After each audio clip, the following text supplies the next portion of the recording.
Hello students, कैसे हैं आप सभी। I hope you are doing well. उम्मीद करता हूँ और आशा करता हूँ कि आप सभी बहुत अच्छे होंगे।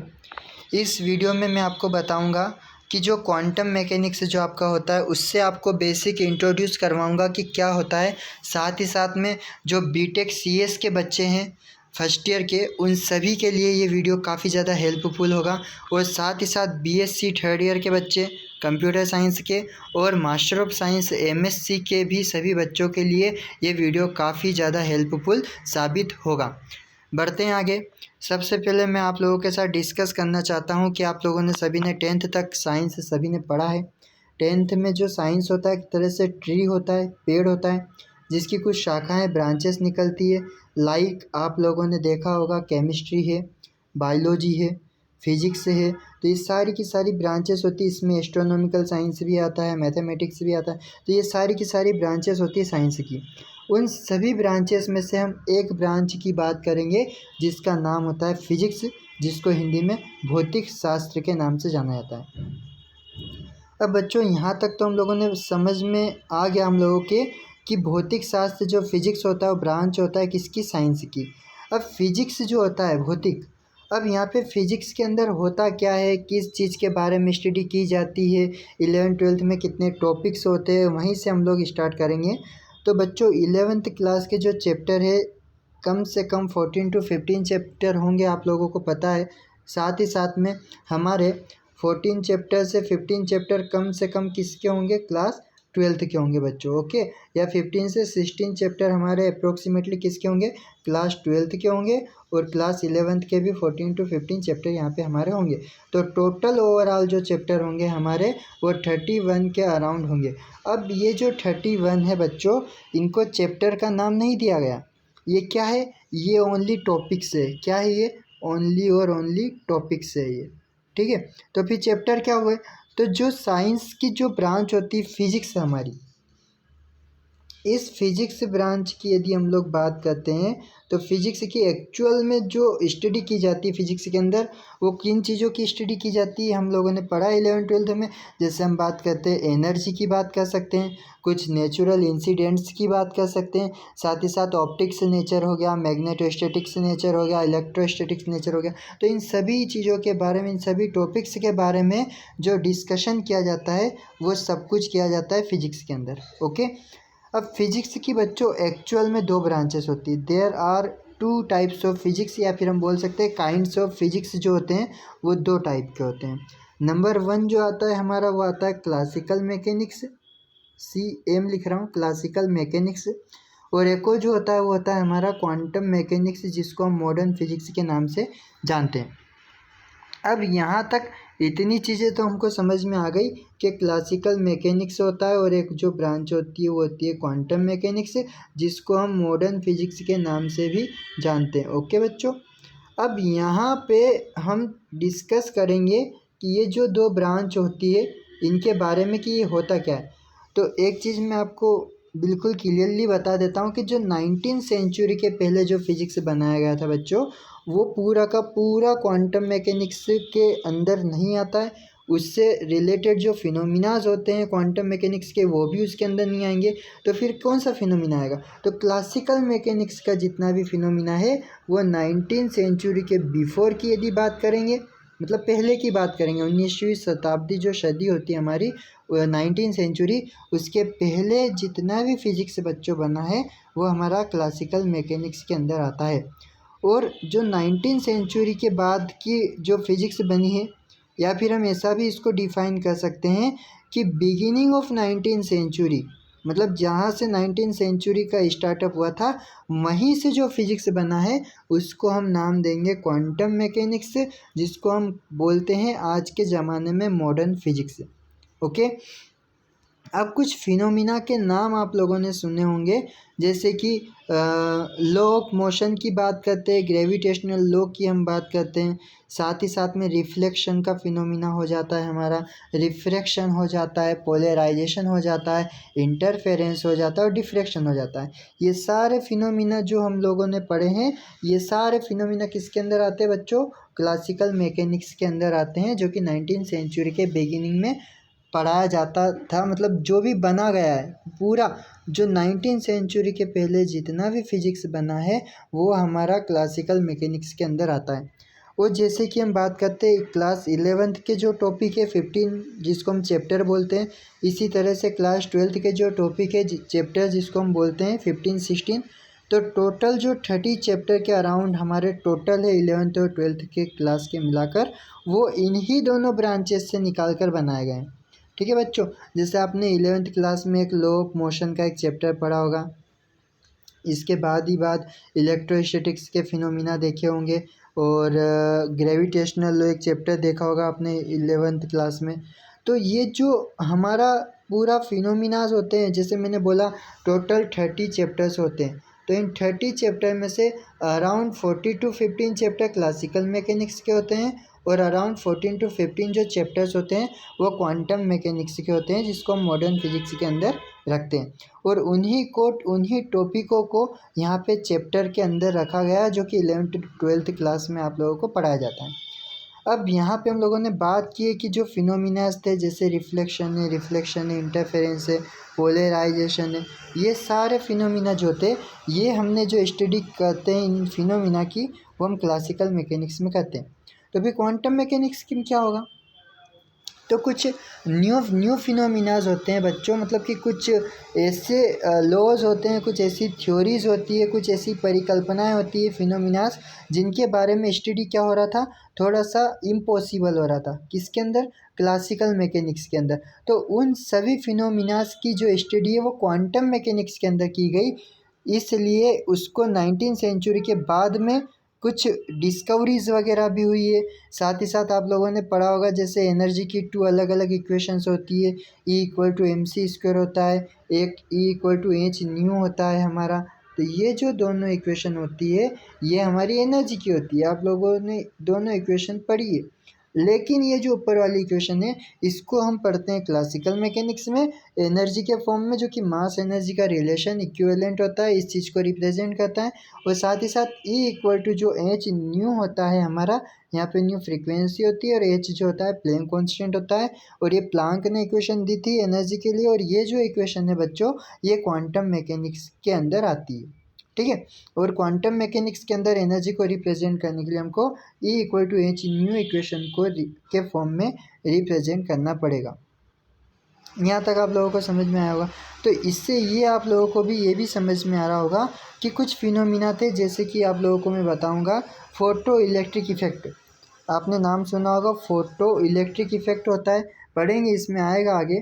फोटो इलेक्ट्रिक इफेक्ट के बाद में बच्चों एक होता है ब्लैक बॉडी रेडिएशन, और एक जो फिनोमिना होता है हमारा वो होता है कॉम्पटन इफेक्ट।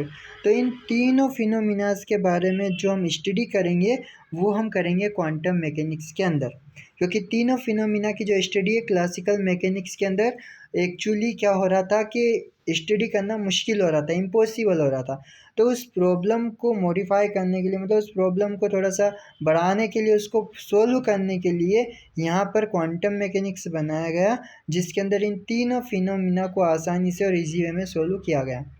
क्योंकि हमको पता है कि क्वांटम, यहीं से हम स्टार्ट करेंगे कि जो क्वांटम जो होता है इसमें छोटी छोटी चीज़ों के बारे में स्टडी की जाती है, माइक्रो शेप की जो चीज़ें होती है उनके बारे में स्टडी की जाती है। क्योंकि क्वांटम जो शब्द जो बनाया गया है वो क्वांटा से मिलके बना है, और क्वांटा का एक्चुअल जो मीनिंग होता है स्मॉल चीज़ों से होता है, जो नैनो शेप की चीज़ होती है, जो माइक्रो शेप की चीज़ होती है, उसकी हम बात करेंगे। तो सबसे पहले हम बात करेंगे कि वेव नेचर ऑफ पार्टिकल क्या होगा। तो कोई भी एक पार्टिकल की बात करेंगे जो वेव नेचर को किस तरह से, जो तरंग के फॉर्म में, जो तरंग जो प्रकृति होती है किसी कण की या पार्टिकल की, जो वेव नेचर होता है वो किस तरह से रिप्रेजेंट किया जाता है, इसके बारे में स्टडी करेंगे। और साथ ही साथ जो श्रोडिंगर नाम के साइंटिस्ट आए थे उन्होंने क्या क्या थ्योरी इसके बारे में बताई, उनके बारे में भी हम इसमें स्टडी करेंगे। तो सबसे पहले यहाँ से मैं स्टडी करूँगा, स्टार्टअप करते हैं इस चीज़ को, इंट्रोडक्शन टू क्वांटम मैकेनिक्स। तो अभी हम लोगों ने पढ़ा कि क्वांटम मैकेनिक्स क्या होता है, एक तरह से बच्चों एक पार्ट होता है फिजिक्स का, जिसके अंदर क्या क्या होता है कि एटम्स वगैरह किस तरह से वर्क कर रहा है उसके बारे में स्टडी की जाती है। और साथ ही साथ में नील्स बोहर, दो साइंटिस्ट के नाम आप लोगों को दिख रहे होंगे, नील्स बोहर और मैक्स प्लांक, दो जो साइंटिस्ट थे जिनको founding father of quantum mechanics या क्वांटम थ्योरी, मतलब फादर ऑफ क्वांटम थ्योरी के नाम से जाना जाता है नील्स बोहर और मैक्स प्लांक को, और इन्हीं को क्वांटा की फील्ड में नोबेल प्राइज़ भी मिला है। अब यहाँ पे दो साइंटिस्ट हो गए, नील्स बोहर और मैक्स प्लांक। अब यहाँ पे एक और साइंटिस्ट थे जिनका नाम था बच्चों एल्बर्ट आइंस्टीन, जिनको भी थ्योरी ऑफ रिलेटिविटी से रिलेटेड यहाँ पर नोबेल प्राइज़ मिला था, जिनको third founder of quantum mechanics के नाम से भी जाना जाता है। अब जो क्वांटम मैकेनिक्स जो साइंस होता है वो एक तरह से डील करता है और साथ ही साथ बिहेवियर करता है किसके साथ, मैटर के साथ में, कि किसी भी मैटर का बिहेवियर कैसा है, वो किस चीज़ को रिप्रेजेंट कर रही है मैटर, और उसका व्यवहार कैसा है, किस तरह से वो रिप्रेजेंट कर रहा है, डील किस तरह से कर रहा है मैटर। तो इस चीज़ के बारे में जो स्टडी है वो क्वांटम मैकेनिक्स साइंस के अंदर की जाती है। साथ ही साथ लाइट का जो नेचर होता है कि एटॉमिक और सब एटॉमिक स्केल किस तरह से रिप्रेजेंट किया जाता है, मीन्स ये मतलब होता है कि जो सब एटॉमिक स्केल है और एटॉमिक स्केल है, किसी भी एटम के बारे में जो स्टडी कर रहे हैं हम लोग, कि कोई भी एटम है जिसके अंदर इलेक्ट्रॉन किस तरह से वर्क करेगा, ठीक है, साथ ही साथ कोई मैटर है उसका बिहेवियर कैसा होगा, तो इन सारी चीज़ों के बारे में जो स्टडी की जाती है वो क्वांटम मैकेनिक्स के अंदर की जाती है। अब इसके कुछ पोस्टुलेट्स होते हैं। पोस्टुलेट्स मीन्स होता है बच्चों अभिधारणा है। इसका एक्चुअल मीनिंग होता है कि जो क्वांटम मैकेनिक्स जो सब्जेक्ट है हमारा क्वांटम यांत्रिकी, इसके अंदर हमारा कौन कौन सी चीज़ें जो है जो इम्पोर्टेंट है, उन सारी चीज़ों के बारे में हम जब एक्सप्लेनेशन करते हैं या उनका जो एब्रेविएशंस निकालते हैं, जो उनका शॉर्ट टर्म फॉर्म निकालते हैं, तो उस चीज़ को कहा जाता है पोस्टुलेट्स। मीन्स कि जो पूरा क्वांटम मैकेनिक्स जो आपका सब्जेक्ट है वो किन किन मेन चीज़ों पर डिपेंड रहता है, उन चीज़ों को कहा जाता है बेसिक पोस्टुलेट्स। यहाँ पे बेसिक पोस्टुलेट पढ़ेंगे। सबसे पहले हम पढ़ेंगे the state of a quantum mechanical system is completely specify by a function psi R T that depends on the coordinate of the position and on time.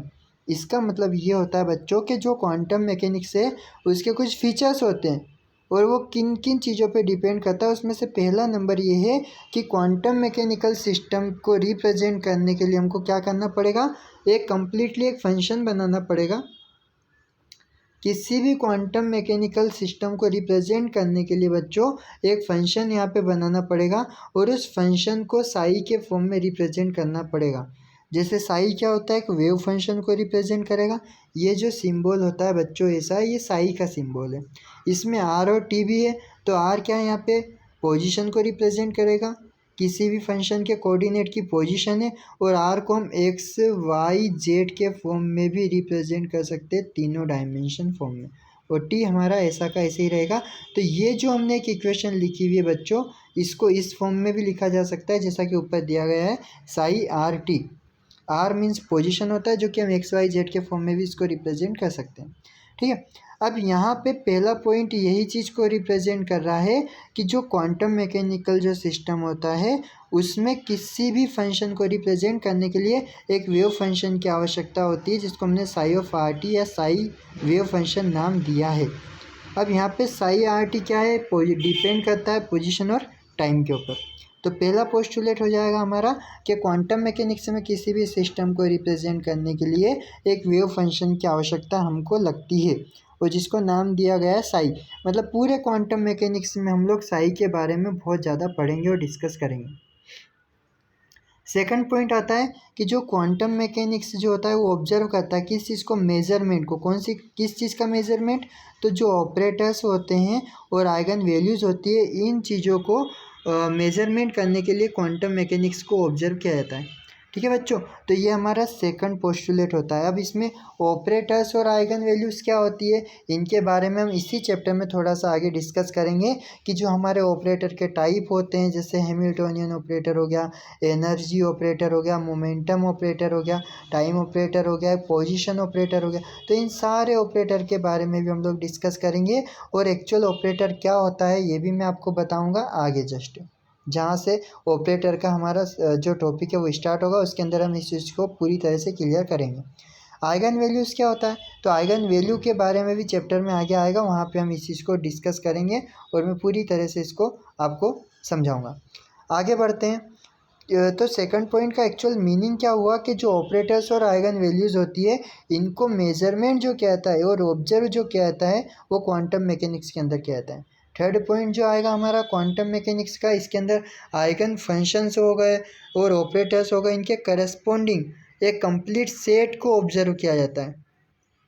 अब complete set क्या हो सकता है, जैसे हमने ऊपर लिखा था साई ऑफ आर टी, तो एक तरह से ये क्या था बच्चों, एक तरह का सेट था हमारा, एक सिस्टम था। तो इसी सेट को यदि ऑब्जर्व किया जाएगा कब, जब उसमें सेट में ऑपरेटर और आइगन फंक्शन रहेंगे तो उनके करस्पॉन्डिंग एक कंप्लीट सेट को ऑब्जर्व भी किया जा सकता है क्वांटम मैकेनिक्स के अंदर। इसका फोर्थ पोस्टुलेट क्या होता है, जो फोर्थ नंबर की जो अभिधारणा होती है वो होती है कि जो क्वांटम मैकेनिक्स जो सब्जेक्ट होता है बच्चों, इसको डिस्क्राइब करने के लिए, इसके अंदर किसी भी सिस्टम को रिप्रेजेंट करने के लिए, डिस्क्राइब करने के लिए एक नॉर्मलाइजेशन वेव फंक्शन की आवश्यकता भी होती है, जिसको इस इक्वेशन के फॉर्म में रिप्रेजेंट किया था integration psi star psi D torque equal to 1। दो कंडीशंस होती है, एक्चुअल में 3 कंडीशंस होती है बच्चों, आप लोगों ने पढ़ी होगी मैथ्स में, नॉर्मलाइज कंडीशन, ऑर्थोगोनल कंडीशन और ऑर्थोनॉर्मल कंडीशन।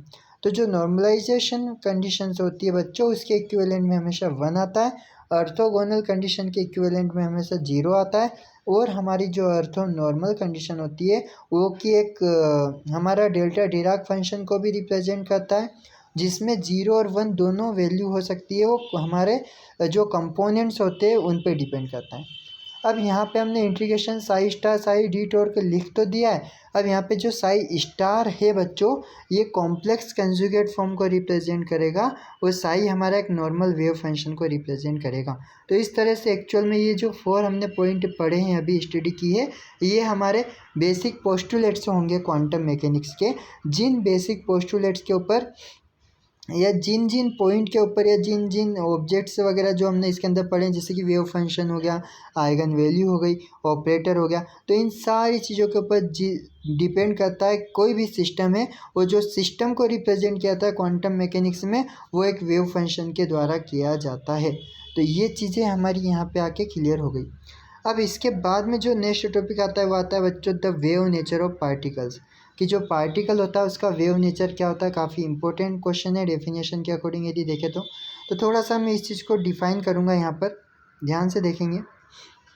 आप लोगों ने पढ़ा है कि जो 1911 की बात है, रदरफोर्ड मॉडल आया था। रदरफोर्ड ने एक एटॉमिक मॉडल के अंदर ये बताया कि एक एटम जो होता है, एक एटॉमिक मॉडल के अंदर जो इलेक्ट्रॉन्स होता है, एक ही इलेक्ट्रॉन घूम सकता है या एक ही इलेक्ट्रॉन इसके अंदर रिवॉल्व कर सकता है। ये चीज़ किसने डिफाइन की, रदरफोर्ड ने। इन्हीं के साथ में सोमरफील्ड मॉडल भी आया था बच्चों, और सोमरफील्ड के बाद में फिर हमारा कुछ और साइंटिस्ट आए थे एक दो। तो 1911 से थ्योरी हमारी जो एटॉमिक मॉडल की वो स्टार्ट हो गई थी।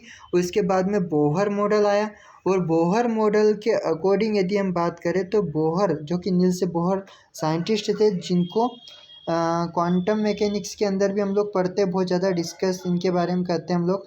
तो जो बोहर आए, नील्स बोहर, उन्होंने क्या बताया, उनको फादर ऑफ क्वांटम मैकेनिक्स के नाम से भी जानते हैं, और उन्होंने बताया कि जो रदरफोर्ड मॉडल दिया गया था 1911 में, 1911 में, इसमें एक ही इलेक्ट्रॉन एटम के अंदर क्या कर सकता है, रिवॉल्व कर सकता है, घूम सकता है। तो इससे रिलेटेड बहुत सारे कुछ ड्रॉबैक्स निकले कि किसकी इंटेंसिटी ज़्यादा होगी, किसकी फ्रीक्वेंसी कम होगी, किस में फ्रीक्वेंसी ज़्यादा होगी, किसकी इंटेंसिटी कम होगी, किसकी काइनेटिक एनर्जी ज़्यादा होगी, किसकी काइनेटिक एनर्जी कम होगी। तो इससे रिलेटेड बहुत सारे ड्रॉबैक्स यहाँ पे बोहर मॉडल के अकॉर्डिंग हम लोगों को देखने को मिलते हैं। आप लोगों ने कभी क्वांटम नंबर्स के बारे में पढ़ा होगा, क्वांटम नंबर जो क्या होते हैं, एन एल एम एस। तो बच्चों ये जो 4 होते हैं ये हमारे क्वांटम नंबर होते हैं, और क्वांटम नंबर के बारे में जो स्टडी करते हैं हम लोग, वो बच्चों बोहर्स मॉडल के अकॉर्डिंग ही हम लोग करते हैं। ठीक है, ये थोड़ा सा एक ज़्यादा डीपली टॉपिक हो जाएगा, इसके बारे में हम लोग ज़्यादा अभी डिस्कस नहीं करेंगे। तो जो बोहर आए साइंटिस्ट, उन्होंने क्या बताया कि जो 1911 में जो रदरफोर्ड मॉडल दिया गया था, इसके कुछ ड्रॉबैक्स निकले। उन्होंने ओनली इतना ही डिफाइन किया था कि किसी भी एटम के अंदर एक ही इलेक्ट्रॉन एक बार में रिवॉल्व कर सकता है। ठीक है, तो इस थ्योरी को यहाँ पे गलत साबित करते हुए उन्होंने, बोहर ने अपना खुद का एटॉमिक मॉडल दिया, और उन्होंने बहुत सारे जो इनके ड्रॉबैक्स निकल रहे थे उनको यहाँ पे प्रूव किया और उनको यहाँ पे सोल्व किया। अब बोहर मॉडल के बाद में क्या हुआ, जो बोहर ने क्या बताया कि जो एटॉमिक मॉडल है बच्चों, उसके अंदर इलेक्ट्रॉन क्या हो सकता है, किसी भी डायमेंशन में रह सकता है, उसका ओरिएंटेशन कुछ भी हो सकता है। मतलब ऐसा नहीं कि एक ही क्लास में फिक्स रहेगा, उसकी कोई भी क्लास फिक्स हो सकती है, वो किसी भी शेल में हो सकता है, वो किसी भी सब शेल में हो सकता है, उसका ओरिएंटेशन कुछ भी हो सकता है, उसकी साइज और शेप जो होती है इलेक्ट्रॉन की वो भी कुछ भी हो सकती है किसी भी एटॉमिक मॉडल के अंदर। तो ये सारी जो थ्योरी थी ये डिफाइन की हमारे नील्स बोहर ने। ठीक है, अब उनके बाद में जस्ट आए हमारे डी ब्रोगली। 1924 की हम बात करते हैं बच्चों। ठीक है, अब डी ब्रोगली आए तो डी ब्रोगली ने क्या किया कि वो जो थ्योरी चलती आ रही थी हमारी एटॉमिक मॉडल की, उसमें ये डिफाइन किया डी ब्रोगली ने कि ये जो एटॉमिक मॉडल है बच्चों, ये जो एटॉमिक मॉडल है इसके अंदर ये जो इलेक्ट्रॉन है ये एक तरह से पार्टिकल के फॉर्म में भी हो सकता है और एक तरह से ये वेव के फॉर्म में भी हो सकता है। तो इसलिए इसको ड्यूअल नेचर ऑफ लाइट के फिनोमिना के नाम से जाना जाता है। मतलब डी ब्रोगली 1924 में आए और एक ऐसा हाइपोथेसिस दिया, एक ऐसी परिकल्पना दी कि जिसमें उन्होंने बताया कि कोई भी लाइट का जो नेचर होगा, किसी भी लाइट का जो नेचर होगा वो एक तरह से पार्टिकल के फॉर्म में भी हो सकता है और वेव के फॉर्म में भी हो सकता है। मतलब दोनों फॉर्म में हो सकता है। मतलब एटॉमिक मॉडल के अंदर जो इलेक्ट्रॉन है वो एक तरह से वेव के फॉर्म में भी रिवॉल्व कर सकता है और एक तरह से पार्टिकल या इलेक्ट्रॉन के फॉर्म में भी यहाँ पे रिवॉल्व कर सकता है। तो ये जो थ्योरी दी इसको ड्यूअल नेचर ऑफ लाइट के नाम से जानते हैं, जो कि 1924 में डी ब्रोगली के द्वारा यहाँ पे दी गई थी।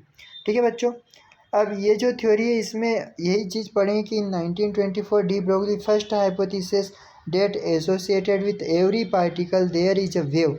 मतलब इन्होंने ये बताया कि जितने भी पार्टिकल होंगे एटम के अंदर वो एक वेव के फॉर्म में होंगे।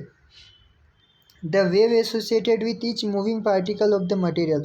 और ये जो वेव बनती है ये छोटे छोटे स्मॉल पार्टिकल से या पार्टिकल के मटेरियल से मिलकर यहाँ पे बनाई जाती है और इसी को, इस वेव को डी ब्रोगली वेव या फिर मैटर वेव के नाम से भी जाना जाता है। तो ये हमारा वेव नेचर हो गया पार्टिकल का बच्चों, कि पार्टिकल का वेव नेचर किसने दिया था। तो 1924 में जो साइंटिस्ट डी ब्रोगली आए थे उन्होंने दिया था पार्टिकल के बारे में वेव नेचर यहाँ पे। ओके, बढ़ते हैं आगे। ड्यूअल नेचर ऑफ लाइट जो कि इसी फिनोमिना में आता है क्वांटम थ्योरी के अंदर ही। तो सम फिनोमिनाज ऑफ लाइट, जैसे कि हमने बात की इंटरफेरेंस हो गया, डिफ्रेक्शन हो गया, पोलराइजेशन हो गया, तो इन सभी फिनोमिना को बच्चों क्लासिकल मैकेनिक्स के अंदर और साथ ही साथ जो थ्योरी ऑफ लाइट होती है, इस थ्योरी ऑफ लाइट के अंदर ध्यान से देखना, ये जो यहाँ पे लिखा है थ्योरी ऑफ लाइट की बात कर रहे हैं बच्चों। तो ये जो थ्योरी ऑफ लाइट में क्या होता है कि ये जो फिनोमिना जो होते हैं, कौन कौन से फिनोमिना थ्योरी ऑफ लाइट के अंदर, इंटरफेरेंस हो गया, डिफ्लेक्शन हो गया, पोलराइजेशन हो गया, रिफ्लेक्शन हो गया, रिफ्लेक्शन हो गया, इन सभी फिनोमिना को ईजिली सक्सेसफुली एक्सप्लेन किया जा सकता था किसके अंदर, थ्योरी ऑफ लाइट या फिर क्लासिकल मैकेनिक्स के अंदर। लेकिन जो वेव थ्योरी बनी बच्चों, वेव थ्योरी ऑफ लाइट जो बनी हमारी यहाँ पे, इस ये जो होती है ये एक्सप्लेन नहीं कर सकती थी कौन कौन से फिनोमिना को, जैसे कि फोटो इलेक्ट्रिक इफेक्ट होता है, एक कॉम्पटन इफेक्ट होता है और एक ब्लैक बॉडी रेडिएशन होता है। तो ये जो तीनों फिनोमिना है, इन तीनों फिनोमिना की जो थ्योरीज है उसको एक्सप्लेन नहीं कर सकती थी कौन सी, वेव थ्योरी ऑफ लाइट। तो इसलिए यहाँ पे क्वांटम थ्योरी बनी और ये जो फिनोमिना है, जो इन तीनों जो थ्योरीज है, फोटो इलेक्ट्रिक इफेक्ट हो गया, कॉम्पटन इफेक्ट हो गया और जो ब्लैक बॉडी रेडिएशन हो गया, इन तीनों थ्योरीज को जो एक्सप्लेन करने वाला जो फिनोमिना है उस फिनोमिना को कहा जाता है क्वांटम थ्योरी ऑफ लाइट। तो इससे हमको ये समझ में आया बच्चों कि दो थ्योरी बनती है यहाँ पे, एक तो होती है वेव थ्योरी ऑफ लाइट और जो दूसरे नंबर की जो थ्योरी वो होती है क्वांटम थ्योरी ऑफ लाइट। और यहाँ पे हमको ये भी समझ में आया कि ये जो फिनोमिना थे इंटरफेरेंस, डिफ्रैक्शन और पोलराइजेशन, इनके बारे में जो एक्सप्लेनेशन था वो इजी वे में वेव थ्योरी ऑफ लाइट में आसानी से हम प्रूव कर सकते थे, जो कि क्लासिकल मैकेनिक्स में किया जाता था। लेकिन क्वांटम मैकेनिक्स के कुछ फिनोमिना थे, जैसे फोटो इलेक्ट्रिक इफेक्ट हो गया, कॉम्पटन इफेक्ट हो गया और ब्लैक बॉडी रेडिएशन हो गया। इन इफेक्ट को जो क्लासिकल मैकेनिक्स है या फिर जो वेव थ्योरी ऑफ लाइट है ये एक्सप्लेन नहीं कर पा रही थी। तो इसके लिए यहाँ पे एक नया फिनोमिना तैयार किया गया, नई एक थ्योरी तैयार की गई जिसको नाम दिया गया क्वांटम थ्योरी ऑफ लाइट। ठीक है बच्चों, बढ़ते हैं आगे। अब ये जो फिनोमिना होते हैं क्वांटम, जो फोटो इलेक्ट्रिक इफेक्ट होता है, हमारा कॉम्पटन इफेक्ट होता है, ब्लैक बॉडी रेडिएशन होता है, तीनों फिनोमिना बच्चों बहुत आसान है, एक बार में आप लोगों को समझ में आ जाएंगे। देखिए, सबसे पहले हम बात करते हैं फोटो इलेक्ट्रिक इफेक्ट की। ओके, अब फोटो इलेक्ट्रिक इफेक्ट क्या होता है एक्चुअल में बच्चों, यहाँ से भी इसको हम डिस्कस कर सकते हैं। देखिए ये जो फोटो इलेक्ट्रिक इफेक्ट जो होता है बच्चों, ये क्या होता है हमारा, जैसे कि मान लो हमारे पास में एक मेटल है, मेटल मतलब कि एक मेटल है हमारे पास में, ठीक है बच्चों। अब इस मेटल के ऊपर हमने क्या किया, यहाँ पे एक्स रे को फॉल करवाया। एक्स रे मीन्स हम इंसिडेंट रे भी मान सकते हैं, अल्ट्रावायलेट रे भी मान सकते हैं। तो जब किसी भी मेटल के ऊपर जब हम एक्स रे को फॉल करवाएंगे, किसके ऊपर, इस मेटल के ऊपर जब हम एक्स रे को फॉल करवाएंगे या गिराएंगे, तो इस मेटल से, ये मेटल है, इससे ये जो फ्री इलेक्ट्रॉन्स है ये नीचे से जैसे जैसे गर्म होगा वैसे वैसे नीचे से सारे फ्री इलेक्ट्रॉन्स वगैरह इसके सरफेस में आने लग जाएंगे बच्चों। और जैसे ही इलेक्ट्रॉन्स वगैरह सरफेस में आने लग जाते हैं तो ये एक फ्रीक्वेंसी भी कहलाती है, जिसको थ्रेशोल्ड फ्रीक्वेंसी के नाम से भी जाना जाता है। तो साथ ही साथ बच्चों ये जो फिनोमिना है, ये इसके अंदर इलेक्ट्रॉन्स वगैरह क्या हो रहे हैं बच्चों, सरफेस में, मतलब जो ग्राउंड लेवल है उससे एक्साइटेड लेवल तक सारे इलेक्ट्रॉन्स वगैरह हमारे क्या हो रहे हैं, एमिट हो रहे हैं। और ये जो एमिटिंग की जो प्रोसेस होती है बच्चों, इसको फोटो इलेक्ट्रिक इफेक्ट कहा जाता है। मतलब हमारे सामने एक छोटी सी एक डेफिनेशन निकल कर आई कि जब भी किसी मेटल के ऊपर जब इलेक्ट्रॉन्स वगैरह को फॉल करवाया जाएगा, या फिर मेटल के ऊपर जब भी बच्चों किसी एक्सरे को, अल्ट्रावायलेट रे को, या फिर ये हम लेज़र लाइट, मोनोक्रोमेटिक लाइट की भी बात कर सकते हैं, ठीक है, या फिर एक अलग से एक एक्सटर्नल एनर्जी की भी हम बात कर सकते हैं। जब किसी मेटल के ऊपर ये सारी चीज़ों में से कोई चीज़ एक फॉल करवाई जाती है, गिराई जाती है, तो उस मेटल से जो फ्री इलेक्ट्रॉन्स एमिट होने लग जाते हैं, उस प्रोसेस को कहा जाता है फोटो इलेक्ट्रिक इफेक्ट, ठीक है बच्चों। ये तीनों फिनोमिना एक जैसे हैं, photo electric effect, Compton effect और ब्लैक बॉडी रेडिएशन। बस एक ही चीज़ का डिफरेंस नज़र आएगा आपको तीनों में, तीनों फिनोमिना में एक ही चीज़ का डिफरेंस आपको नज़र में आएगा, वो मैं आपको अभी डिफाइन करके बताऊंगा कि क्या है वो डिफरेंस, ठीक है।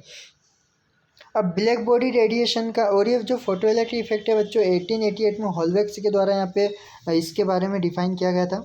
और जब नेक्स्ट हम फिनोमिना की बात करते हैं, इसका नाम है ब्लैक बॉडी रेडिएशन। तो ये एक ऐसा फिनोमिना है जिसके अंदर कोई भी हमारे पास में दी मेटल है बच्चों, तो इस मेटल के ऊपर जब हम एक्स रे को या अल्ट्रावायलेट रे को फॉल करवाएंगे, इसके ऊपर जब हम गिराएंगे, तो ये क्या करेगी, मेटल इस पूरी रे को क्या कर लेगी, एब्जॉर्व कर लेगी। यदि ये एब्जॉर्व कर लेती है, अवशोषित यदि ये कर लेती है इस रे को, पूरी की पूरी रे को, यदि ये मेटल यदि एब्जॉर्व कर लेती है, तो इस फिनोमिना को ब्लैक बॉडी रेडिएशन या ब्लैक बॉडी स्पेक्ट्रम के नाम से जाना जाता है। मतलब बच्चों हमको ये समझ में आया कि फोटो इलेक्ट्रिक इफेक्ट में क्या हो रहा था, कि जो हमारे एक्स रे थी उसको क्या किया जा रहा था, एमिट किया जा रहा था। जो इलेक्ट्रॉन्स वगैरह है उनको एमिट करने के लिए एक्स रे का यूज़ किया जा रहा था। लेकिन यहाँ पे जो ब्लैक बॉडी रेडिएशन है, ये जस्ट इसका अपोजिट नेचर हो गया। इसमें इलेक्ट्रॉन्स एमिट हो रहे थे, ठीक है बच्चों।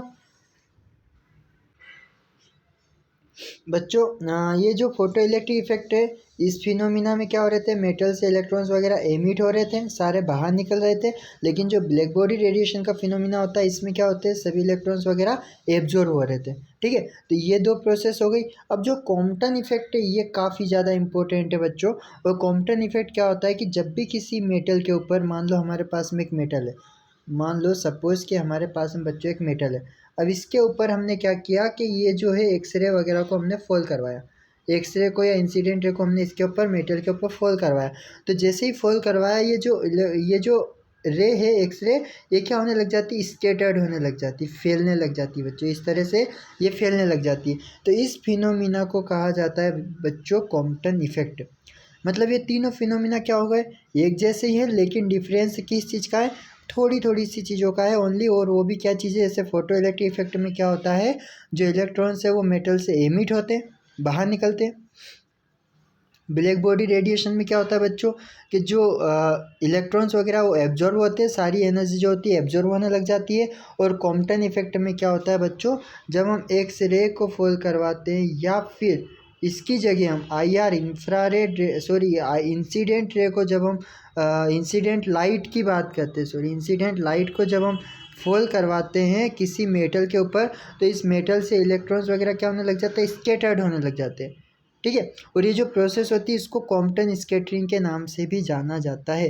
और ये जो पूरा फिनोमिना स्कैटर्ड होने का, इलेक्ट्रॉन के फैलने का जो फिनोमिना है, इसको कहा जाता है कॉम्पटन इफेक्ट बच्चों। तो आई होप आप लोगों को ये तीनों फिनोमिना समझ में आए होंगे। बढ़ते हैं आगे। According to quantum theory of light, अब जो क्वांटम थ्योरी ऑफ लाइट है, इसके अकॉर्डिंग क्या होता है कि जो एनर्जी होती है, लाइट की वो एक स्मॉल पैकेट्स के फॉर्म में अर्थ पे आती है, छोटे छोटे स्मॉल पैकेट के फॉर्म में, क्वांटा के फॉर्म में, जिसको हम क्या बोलते हैं बच्चों, फोटोन बोलते हैं।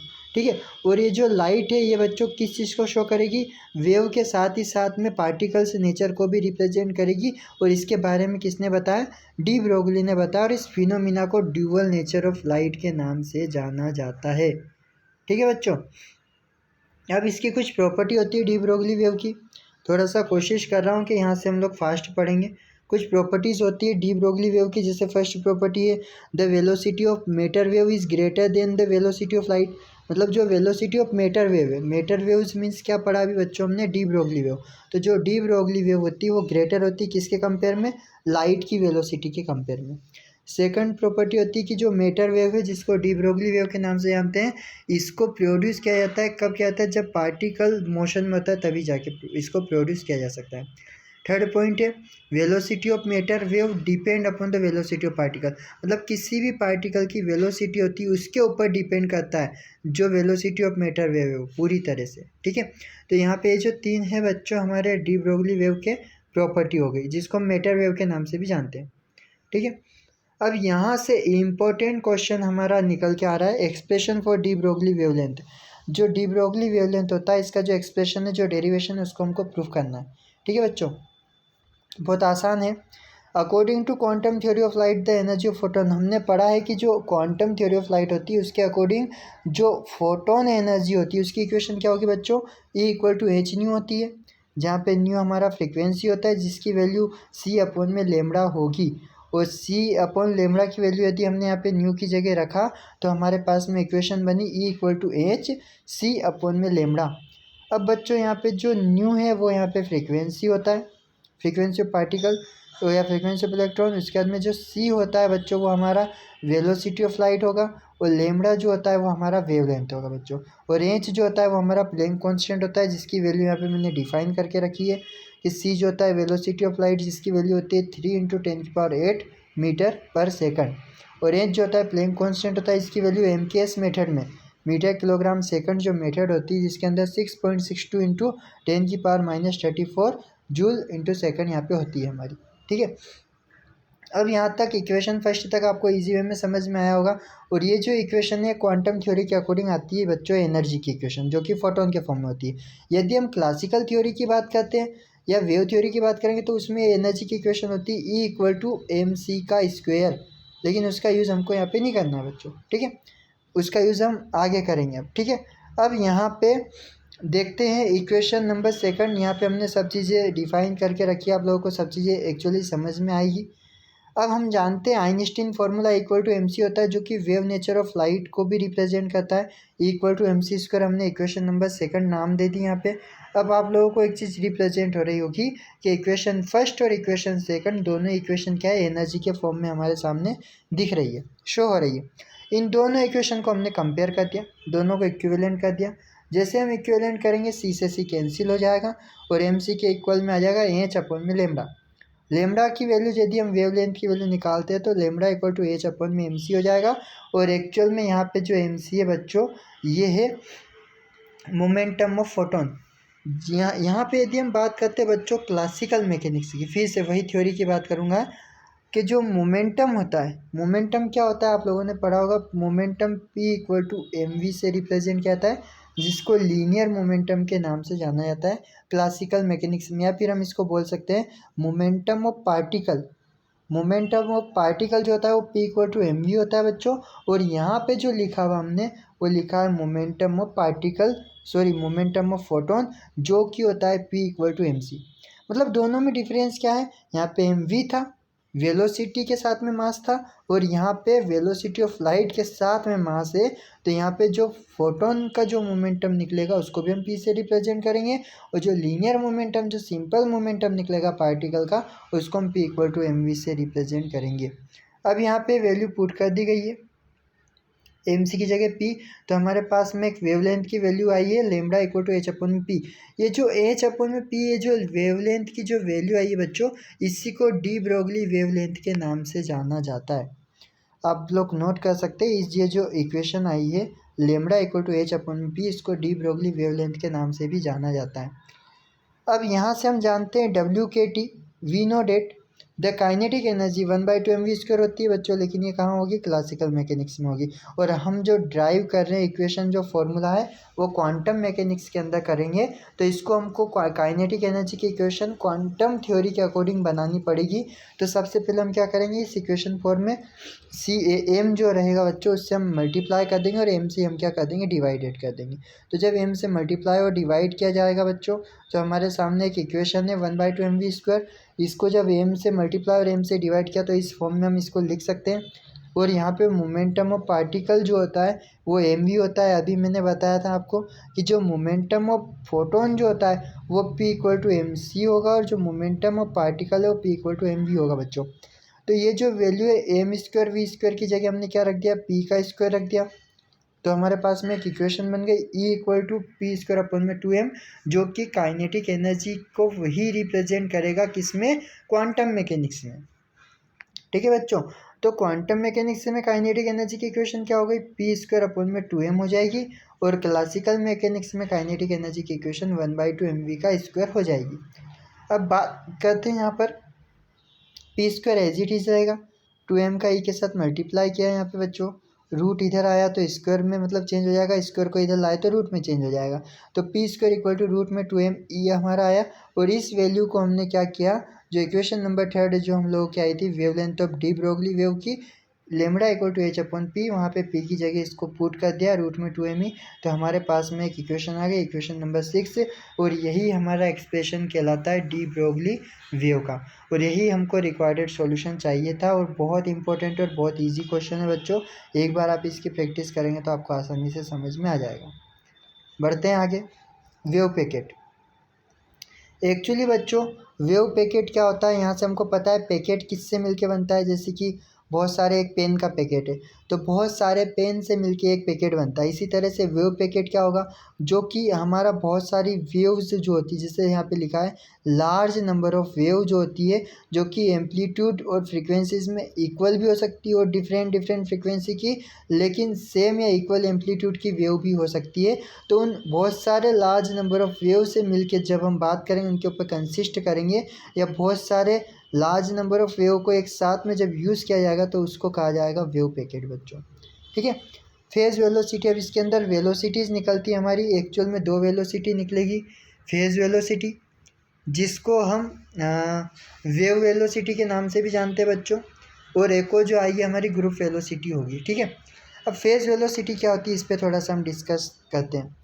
तो the velocity of the component of wave packet is called phase velocity and wave velocity and it is generated by VP. तो जो बच्चों वेलोसिटी होती है किसकी, वेव पैकेट के कंपोनेंट की, मतलब कि एक वेव की यदि हम बात करेंगे, पूरे वेव के अंदर बहुत सारे अलग अलग कंपोनेंट होते हैं, मतलब कि बहुत सारी वेव अलग अलग होती है। यदि हम किसी भी एक पार्टिकुलर वेव की यदि हम बात करेंगे या किसी एक कंपोनेंट की बात करेंगे वेव पैकेट के अंदर की, तो उस कंपोनेंट को या उस कंपोनेंट की जो वेलोसिटी होती है बच्चों, उस वेलोसिटी को फेज वेलोसिटी या वेव वेलोसिटी के नाम से जाना जाता है। और इसको वीपी मीन्स फेज वेलोसिटी के द्वारा यहाँ पे डिनोट किया जाता है। अब हम इसको ड्राइव करेंगे। सपोज करते हैं in x direction, nu be the frequency and lambda be the wavelength. जब हमारे पास में एक बच्चों वेव है, यहाँ पे ध्यान से देखना, ये हमारे सामने एक वेव इस तरह से बनी हुई, ठीक है। अब यहाँ पे ये जो वेव है बच्चों, इस वेव को हमने किस डायरेक्शन में लिखा है, एक्स डायरेक्शन में। तो यहाँ पे एक्स डायरेक्शन में सपोज कर रहे हैं, न्यू क्या है, इसकी फ्रीक्वेंसी हो गई। ठीक है, मतलब कि 1 सेकंड पार्टिकुलर एक टाइम, टोटल टाइम का जो 1 सेकंड में कितनी वो वेव रिवॉल्व हो रही है, कितनी आगे बढ़ रही है, उसको हम फ्रीक्वेंसी से डिनोट करेंगे, जिसकी यूनिट होती है हर्ट्ज, जिसको न्यू से रिप्रेजेंट किया जाता है। इसी तरह से लेमड़ा जो होती है बच्चों, एक वेवलेंथ होती है किसी भी एक वेव को बनने में। ये जो एक साइकिल है वेव का, यहाँ से यहाँ तक का, ये पूरी एक वेव बनती हुई आपको दिख रही है।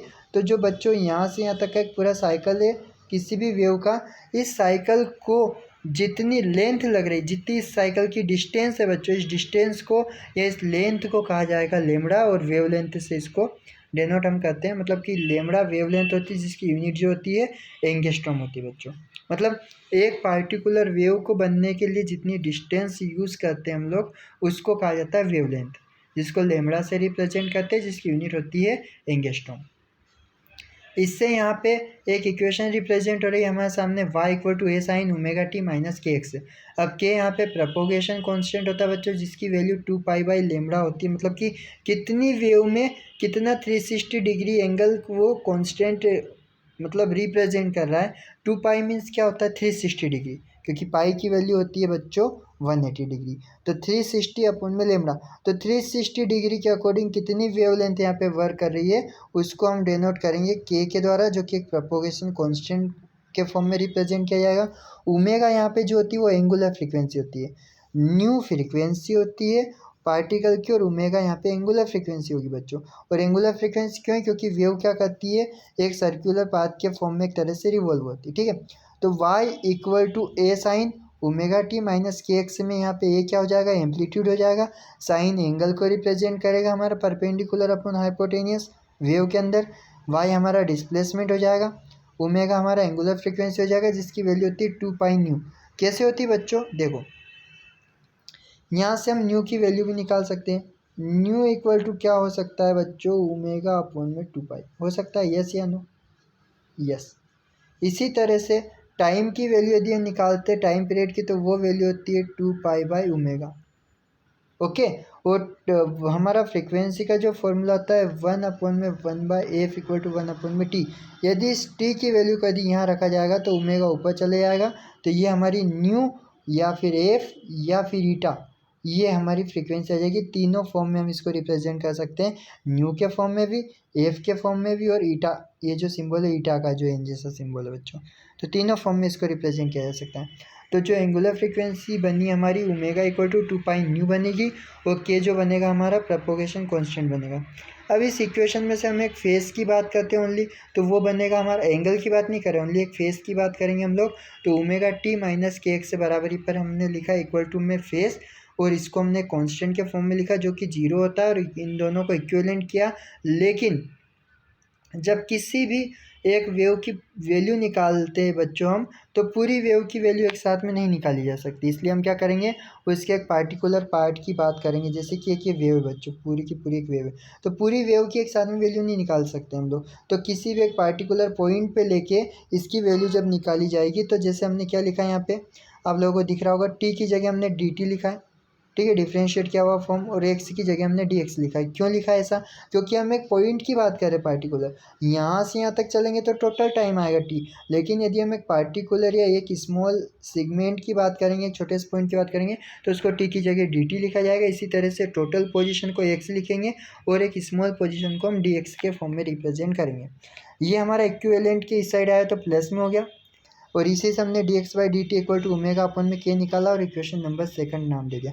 यहाँ पे जो डी एक्स अपन में डी टी आया है बच्चों, उसको हम वी पी के फॉर्म में रिप्रेजेंट करेंगे, जो कि हमारा फेज वेलोसिटी को रिप्रेजेंट करेगा, ठीक है। आई होप आप लोगों को समझ में आ रहा होगा यहाँ तक का। और वी पी के इक्वल टू में जब हम डी एक्स अपन में d t equal to v p रखेंगे इस इक्वेशन में, इक्वेशन नंबर सेकंड में, तो v p equal to omega upon में क्या हो जाएगा। और ये जो कंसेप्ट है हमारा एक रिक्वायर्ड इक्वेशन है, रिक्वायर्ड सॉल्यूशन के फॉर्म में होता है, जो कि फेज वेलोसिटी को यहाँ पे रिप्रेजेंट करेगा। अब ग्रुप वेलोसिटी की बात करते हैं बच्चों। ग्रुप वेलोसिटी के एक्चुअल में दो कंसेप्ट है, एक इजी कंसेप्ट भी है और एक लॉन्ग कंसेप्ट भी है। सबसे पहले हम ग्रुप वेलोसिटी की बात करेंगे, तो किसी भी वेव पैकेट के अंदर बच्चों एक सुपर पोजिशन की बात कर रहे हैं। सुपर पोजिशन का एक्चुअल मीनिंग मैं आज आप लोगों को बताता हूँ, और आज पूरी तरह से क्लियर कर दूँ। पूरे फिजिक्स में आप कहीं भी सुपर पोजिशन का प्रिंसिपल देख लो, तो इसका एक्चुअल मीनिंग होता है कि यहाँ पे मोर देन टू चीज़ों की बात कर रहे हैं। मतलब यदि सिंगल की बात करें तो मोनोक्रोमेटिक, और यदि हम सुपर पोजिशन प्रिंसिपल की जब भी बात करेंगे तो दो या दो से मोर देन टू की बात करेंगे। अब वो मोर देन टू वेव भी हो सकती है, मोर देन टू पार्टिकल हो सकते हैं, मोर देन टू ऑब्जेक्ट हो सकते हैं। तो जहाँ पे दो चीज़ों की बात की जाती है अलग अलग, वहाँ पे सुपर पोजिशन का प्रिंसिपल बिहेव करेगा। अब यहाँ पे सुपरपोजिशन किस काम में आ रहा है, वेव के फॉर्म में, कि जब अलग अलग लाइट सोर्स, मान लो कि दो कोहेरेंट सोर्स है हम लोगों के पास में। कोहेरेंट सोर्स किसको बोलते हैं, जिस ऐसे सोर्स है जिनकी जो फ्रीक्वेंसी हो, जो एम्पलीट्यूड है वो सेम रहता है। मतलब ऐसे कोहेरेंट सोर्स है जिनकी जो लाइट है या जिनके अंदर से जो वेव निकल रही है, वो वेव जो निकलेगी वो सेम फ्रीक्वेंसी और सेम एम्पलीट्यूड के साथ में यदि आगे बढ़ रही है, तो उसको कहा जाएगा बच्चों कोहेरेंट सोर्स। अब यहाँ से दो कोहेरेंट सोर्स से अलग अलग लाइट निकल रही, यहाँ से निकली और एक जो थी वो यहाँ से निकली, लेकिन दोनों एक पॉइंट पे आके यदि मिल जाती है तो इस प्रिंसिपल को कहा जाता है सुपरपोजिशन ऑफ वेव का प्रिंसिपल। एक्चुअल में ये कहने का मतलब है कि एक पॉइंट ए है और एक पॉइंट बी है, तो एक व्यक्ति है, एक फ्रेंड है, ये दोनों एक दूसरे के फ्रेंड है। तो मान लो कि ये ए वाला पॉइंट भी स्कूल गया, मतलब एक लड़का है जो भी स्कूल गया, यहाँ पे सी एक स्कूल को पॉइंट को रिप्रेजेंट कर रहा है। तो ए वाला पॉइंट है, ए वाला जो बच्चा है वो भी सी मतलब स्कूल गया, और जो बी वाला बच्चा है वो भी कहाँ गया बच्चों, हमारा सी स्कूल गया। तो इन दोनों के बीच की जो इक्विवेलेंट जो डिस्टेंस को हम लोग रिप्रेजेंट करेंगे, तो यहाँ पे भी हमारा एक सुपरपोजिशन का प्रिंसिपल वर्क करने लग जाएगा। इसका मतलब ये हुआ कि सुपरपोजिशन मतलब कि जब हम मोर देन टू वेव की जब हम बात करेंगे तो वहाँ पे सुपरपोजिशन का जो प्रिंसिपल है वो बिहेव करेगा। अब यहाँ पे हम दो वेव की बात कर रहे हैं, तो दो या दो से अधिक वेव या मोर देन टू वेव्स जब एक साथ अलग अलग कोहेरेंट सोर्स से आकर एक पॉइंट पे आकर मिल जाती है तो इस प्रिंसिपल को क्या कहा जाता है, सुपरपोजिशन ऑफ वेव कहा जाता है। और यहाँ पे हमने सुपरपोजिशन का प्रिंसिपल इसलिए यूज़ किया क्योंकि हम ग्रुप वेलोसिटी की बात कर रहे हैं। और ग्रुप वेलोसिटी मतलब कि किसी भी वेव पैकेट के अंदर यदि बहुत सारी वेलोसिटी आ गई, और बहुत सारी वेलोसिटी कब आएगी, जब बहुत सारी वेव आएगी। तो किसी भी वेव पैकेट के अंदर बहुत सारी वेव की जब अलग अलग जिनकी फ्रीक्वेंसी हो सकती है, अलग अलग जिनका एम्पलीट्यूड हो सकता है, सेम एम्पलीट्यूड और सेम फ्रीक्वेंसी भी जिनका हो सकता है, तो उनकी जो वेलोसिटी जो काउंट की जाएगी, जिसको वेलोसिटी को हम जिस प्रकार से रिप्रेजेंट करेंगे उसको ग्रुप वेलोसिटी के नाम से जाना जाएगा। और इसको हम क्या बोलेंगे, वीजी के फॉर्म में रिप्रेजेंट करेंगे, मतलब कि ग्रुप वेलोसिटी के फॉर्म में इसको हम रिप्रेजेंट करेंगे। अब इसका भी एक्सप्रेशन है, डेरिवेशन है। तो ये एक इसका एक्सप्रेशन बहुत इजी है जो मैंने क्लास में भी करवाया बच्चों को, और आसानी से आ जाएगा। सबसे पहले सपोज करते एक वेव है जिसके ऊपर हम कंसिस्ट कर रहे हैं, ठीक है, और एक वेव के साथ में मतलब कि दो वेव भी जिसके बारे में कंसिस्ट करें, जिनकी फ्रीक्वेंसी क्या हो सकती है, एक वेव की फ्रीक्वेंसी ओमेगा 1 हो सकती है और एक वेव की फ्रीक्वेंसी ओमेगा 2 हो सकती है। यहाँ पे सबसे पहले मैं आपको बता देता हूँ बच्चों, दो वेव की क्यों बात की गई है, क्योंकि सुपरपोजिशन प्रिंसिपल यूज़ हो रहा है और यहाँ पे हम ग्रुप वेलोसिटी के लिए डेरिवेशन प्रूफ कर रहे हैं। इसलिए यदि हम फेज वेलोसिटी के लिए करेंगे तो एक ही यहाँ पे सब चीज़ें आती है सिंगल फॉर्म में, लेकिन टू वेव्स इसलिए आया क्योंकि हम यहाँ पे ग्रुप वेलोसिटी की बात कर रहे हैं, ठीक है। तो दो फ्रीक्वेंसी हो गई, ओमेगा 1 ओमेगा 2 एंगुलर फ्रीक्वेंसी हो गई किसी वेव की, दो प्रोपोगेशन कांस्टेंट हो गए K1 K2।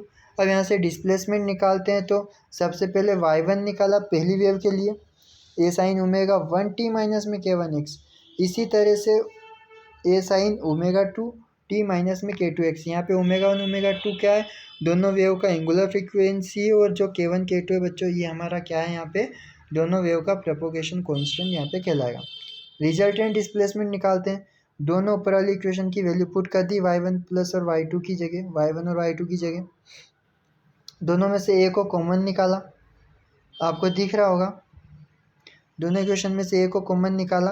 अब यहाँ पे हमारे सामने एक फॉर्मूला बन जाएगा, आप लोगों को दिख रहा होगा एक्चुअल में, यहाँ से क्या हो गया, साइन हो गया, ये ए टर्म हो गया पूरा का पूरा, ये साइन हो गया, और ये हमारा पूरा का पूरा बी टर्म हो गया। यहाँ पे एक फॉर्मूला लगा है, sine A plus sine B equal to 2 sine A plus B upon में 2 dot cos A minus B upon में 2 एक फॉर्मूला होता है। इसकी जगह ए बी की जगह सी डी का भी हम यूज़ कर सकते हैं, कोई दिक्कत नहीं बच्चों, ठीक है। इस फॉर्मूले को यहाँ पे लगाया, अप्लाई किया, आपको नज़र आ रहा होगा, दिख रहा होगा आपको पूरी तरह से क्लियर। जैसे ही हमने इस फॉर्मूले के अंदर इसकी जो वैल्यू वगैरह थी, जैसे कि हमने ए तो ऐसा कैसे लिखा एज इट इज़, ये जो ए था ये तो हमने एज इट इज़ लिखा, इसकी जगह हमने 2 साइन ऐसा कैसे लिखा 2 साइन, लेकिन ए प्लस बी था तो ए की जगह ये लिखाएगा, बी की जगह ये लिखाएगा, डिवाइडेड बाय 2 कर दिया हमने ऐसा। इसी तरह से कोज आया, ये कोज आ गया हमारा ऐसा कैसे, ठीक है, फॉर्मूला के अकॉर्डिंग। फिर a माइनस बी बाई 2 था, a की जगह फिर से ये लिखाएगा, b की जगह फिर से लिखाएगा, बीच में माइनस आएगा बाई 2। तो पूरी वैल्यू यहाँ पे फॉर्मूले में पुट की गई है a b की, और इसी को आगे क्या किया गया, सोल्व किया गया। अब इसमें देखो आप लोगों को एक चीज़ वो नज़र आ रही होगी, 2a जो था 2 को भी बाहर ले लिया a के साथ में, तो 2a बाहर आ गया, अंदर क्या बचा, साइन बचा, और कोस के फॉर्म में एक इक्वेशन बची यहाँ पे। अब सबसे पहले हम लोग डिस्कस करेंगे कि जो ओमेगा वाली टर्म है बच्चों, उसको हमने एक साइड कर दिया पूरा, और जो प्रोपोगेशन कांस्टेंट के वाली टर्म थी उसको हमने एक साइड कर दिया पूरा। तो इस फॉर्म में एक इक्वेशन बनेगी, और इसमें हम क्या करेंगे, अब कुछ वैल्यूज़ वगैरह होती है जिनको हम यहाँ पे पुट करेंगे, ठीक है बच्चों। यहाँ से कोज वाली टर्म को आगे लाया है, वो लाया गया है, और साथ ही साथ में साइन वाली टर्म को पीछे लाया गया है, और वो इसलिए लाया गया है ताकि हमको वैल्यू वगैरह पुट करने में आसानी हो। इजी वे में हम सक्सेसफुल थ्योरी के फॉर्म में इसको प्रूफ कर सकते हैं। आगे बढ़ते हैं। आप लोगों को सारी चीज़ें समझ में आई, एक बार इसको कोशिश करें समझने की। जहाँ नहीं आए आप कमेंट बॉक्स में जाके पूछ सकते हो। यहाँ पे हमने सपोज किया है, माना है omega 1 minus omega 2 equal to del omega. अब जहाँ पे ओमेगा 1 माइनस ओमेगा 2 है, जैसे पहली इक्वेशन में ये कोस के साथ में, तो यहाँ पे क्या रखना है, डेल ओमेगा रखना है, K1 में माइनस K2 की जगह डेल के रखना है। लेकिन जहाँ पे ओमेगा 1 प्लस ओमेगा 2 बाई 2 है और K1 प्लस K2 बाई 2 है, यहाँ पे हमको ओमेगा और K रखना है। रख दिया बच्चों, पुट कर दिया इक्वेशन में, तो इस तरह से इक्वेशन के फॉर्म में बनेगा। और इसमें जो ये आगे वाली जो टर्म है बच्चों, ये जो पूरी टर्म बनी है हम लोगों के पास में, इस टर्म को हम एम्पलीट्यूड बोलेंगे।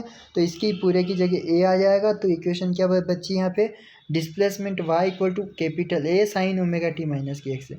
इससे हमने एम्पलीट्यूड को फाइंड आउट कर लिया है। अब हमको निकालना है ग्रुप वेलोसिटी का कंसेप्ट, तो इसी कंसेप्ट को यहाँ पे रखा गया है एज इट इज़। लेकिन यहाँ पे क्या रखा गया है, डेल के फॉर्म में रखा गया। तो डेल ओमेगा टी अपॉन में 2, ठीक है बच्चों, दिख रहा होगा आपको। और इक्विवेलेंट में यहाँ पे डेल के एक्स अपॉन में 2, इक्विवेलेंट क्यों आया, क्योंकि माइनस से इस साइड आया इक्वल के, तो ये प्लस में आ गया। अब यहाँ से हमने क्या किया, एक्स को टी के एक्स के अपॉन में टी को लेके गए, दिख रहा होगा आपको एज इट इज़, बहुत सिंपल फॉर्म में। ये जो एक्स था ऐसा कैसे ही लिखा है, ये टी जो इसके अपॉन में गया तो टी यहाँ पे आ गया।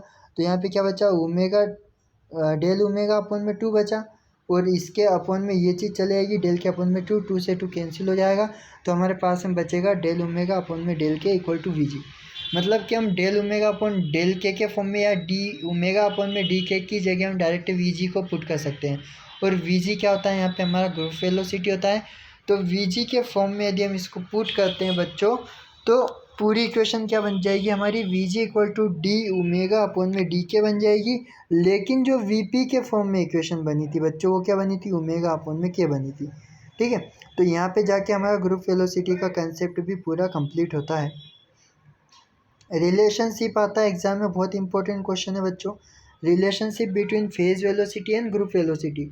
We know that from group velocity, हमारे पास में अभी हमने ऊपर एक डेरिवेशन प्रूफ किया है डी ओमेगा बाई डी के फॉर्म में पूरी तरह से। जो डेल ओमेगा बाई डेल के है ना बच्चों, इसी को डी ओमेगा बाई डी के भी हम लोग लिख सकते हैं। ओके, रिलेशनशिप रिप्रेजेंट करेंगे कि फेज वेलोसिटी क्या होता है, ग्रुप वेलोसिटी क्या होता है। तो सबसे पहले हमको पता है ग्रुप वेलोसिटी का कंसेप्ट क्या होता है, अभी हमने निकाला, v g equal to d omega upon में डी के होता है, इक्वेशन नंबर फर्स्ट मानी। But according to phase velocity क्या होता है बच्चों, v p equal to omega upon में के होता है। यहाँ से ओमेगा की वैल्यू निकाली, वी पी डॉट के हो जाएगी। इस ओमेगा की वैल्यू को इक्वेशन नंबर फर्स्ट में ओमेगा की जगह पुट कर दिया, तो डी बाई डी के इक्वल टू में क्या बचा, डी बाई डी के साथ में यहाँ पे ओमेगा की जगह वी पी डॉट के बचा। फर्स्ट सेकंड फंक्शन लगाया बच्चों, यहाँ पे फर्स्ट ऐसा का ऐसे ही रहेगा, तो वी पी की जगह वी पी आया हुआ है। और के का हम जब डिफ्रेंशिएट करेंगे तो 1 हो जाएगा, कांस्टेंट हो जाएगा, तो इसको इग्नोर किया गया है। प्लस करके के ऐसा का ऐसे ही एज इट इज़ है, सेकंड फंक्शन और फर्स्ट का डिफ्रेंशिएट किया गया डी बाई डी के फॉर्म में। तो एक इक्वेशन बन गई हमारे पास में। अब यहाँ पे के जो होता है बच्चों, प्रोपोगेशन कांस्टेंट होता है, जिसकी वैल्यू होती है k equal to 2 pi by lambda. ठीक है, अब यहाँ पे के की जगह हमने डी के लिखा है, क्यों लिखा है, क्योंकि हमको इसको डिफ्रेंशिएट फॉर्म में लिखना है। तो विथ रिस्पेक्ट टू लेमड़ा हमने क्या किया है, डी के को तो डी के लिख दिया हमने, और 2 पाई बाई ओमेगा को यदि हमने एक अपोजिट फॉर्म में लिखा तो माइनस 2 पाई बाई लेमड़ा का स्क्वायर हो जाएगा यहाँ पे लेमड़ा की जगह, और यहाँ पे डी लेमड़ा हो जाएगा। ये दोनों वैल्यू हमने लेट सपोज करके मानी है बच्चों, के की वैल्यू जो होती है उसी को डेरिवेशन फॉर्म में इस तरह से डिफाइन कर सकते हैं। आप एक्चुअली यदि आपको ये चीज़ समझ में नहीं आ रही है तो आप इस फॉर्म में भी इसको लिख सकते हैं बच्चों। मैं बताता हूँ आपको कैसे लिखना है, आपको एक सेकंड। ठीक है बच्चों, देखो आप इसको इस फॉर्म में भी रिप्रेजेंट कर सकते हैं, जैसे कि यदि आपको के की वैल्यू ही रखना है तो के की वैल्यू को यहाँ और यहाँ पे दोनों जगह आप पुट कर सकते हो, डायरेक्ट ये भी कर सकते हो। और यदि ऐसा नहीं आ रहा हो तो के का ही यहाँ पे पार्शियल डिफरेंशिएशन फॉर्म होता है, सेम टू सेम इसकी डी के की जगह, पूरे डी के की जगह ये वैल्यू रखना है और के की जगह पूरी ये वैल्यू रखना है। तो ये भी आप लोग पुट कर सकते हो, यही मैंने यहाँ पे किया हुआ है। और यदि ऐसा ना करोगे आप और के की वैल्यू को भी पुट करोगे बच्चों दोनों जगह, तो भी आपका जो रिक्वायर्ड सॉल्यूशन है वो करेक्ट यहाँ पे रिलेशन आ जाएगा। और यही हमारी रिलेशनशिप होती है। वीजी और वीपी यहाँ पे इक्विवेलेंट आ जाएंगे और फेज वेलोसिटी और ग्रुप वेलोसिटी के बीच में यहाँ पे रिलेशनशिप प्रूफ हो जाएगी बच्चों। ठीक है, आई होप आप लोगों को समझ में आया होगा। बहुत ईजी कंसेप्ट था, ये छोटा सा कंसेप्ट था। नेक्स्ट कंसेप्ट जो बच्चों है हमारा वो है हाइजेनबर्ग अनसर्टेनिटी प्रिंसिपल। अब बच्चों डी ब्रोगली साइंटिस्ट आए थे जिन्होंने एक एटॉमिक मॉडल दिया था हमको। उस एटॉमिक मॉडल के अकॉर्डिंग हमको सब चीज़ पता चल गई थी कि इलेक्ट्रॉन जो होता है वो ड्यूअल नेचर ऑफ लाइट को रिप्रेजेंट करेगा। मतलब इलेक्ट्रॉन जो होगा वो पार्टिकल के फॉर्म में भी हो सकता है, वेव के फॉर्म में भी हो सकता है, ड्यूअल नेचर के फॉर्म में हो सकता है। ये चीज़ किसने बताई थी? डी ब्रोगली ने बताई थी। और साथ में ये बताया था कि वो वेव थ्योरी को रिप्रेजेंट करता है कोई भी इलेक्ट्रॉन। ठीक है, अब हाइजेनबर्ग आए। हाइजेनबर्ग ने क्या किया कि जो इनका एटॉमिक मॉडल था उन्होंने क्या बताया कि ये जो बोहर वगैरह का और इनके जो एटॉमिक मॉडल वगैरह आ रहे थे, डी ब्रोगली वगैरह ने जो थ्योरी एक्सप्लेन की थी, उसके बाद में हाइजेनबर्ग आए और उन्होंने एक ऐसा प्रिंसिपल दिया जिसका नाम ही रखा गया अनसर्टेनिटी। अनसर्टेनिटी का एक्चुअल मीनिंग होता है अनिश्चितता। मतलब कि इलेक्ट्रॉन निश्चित नहीं होता है। जो इलेक्ट्रॉन होता है बच्चों अपनी एक जगह निश्चित नहीं होता, मतलब इसकी कोई भी पोजीशन, ध्यान से डेफिनेशन सुनना, इलेक्ट्रॉन की कोई भी पोजीशन और इलेक्ट्रॉन का कोई भी मोमेंटम जो होता है उसको मेजर करना क्या होता है बच्चों? इम्पॉसिबल होता है। इसलिए इस थ्योरी को नाम दिया गया हाइजेनबर्ग अनसर्टेनिटी थ्योरी या हाइजेनबर्ग अनसर्टेनिटी प्रिंसिपल। तो सबसे पहले डिफाइन करते हैं हाइजेनबर्ग अनसर्टेनिटी प्रिंसिपल को। तो it is impossible to measure exact position and momentum of the particle simultaneously. Simultaneously मतलब होता है बच्चों एक साथ। ठीक है, साथ साथ। तो यहाँ पे जो किसी भी पार्टिकल की पोजीशन और मोमेंट है उसको मेजर करना क्या हो रहा था? इम्पॉसिबल हो रहा था एक साथ में। ठीक है, तो इनका जो इसी थ्योरी को नाम दिया गया हाइजेनबर्ग अनसर्टेनिटी थ्योरी और हाइजेनबर्ग अनसर्टेनिटी प्रिंसिपल। अब इन्होंने दो चीज़ों के बीच में रिलेशनशिप बताई यहाँ पे।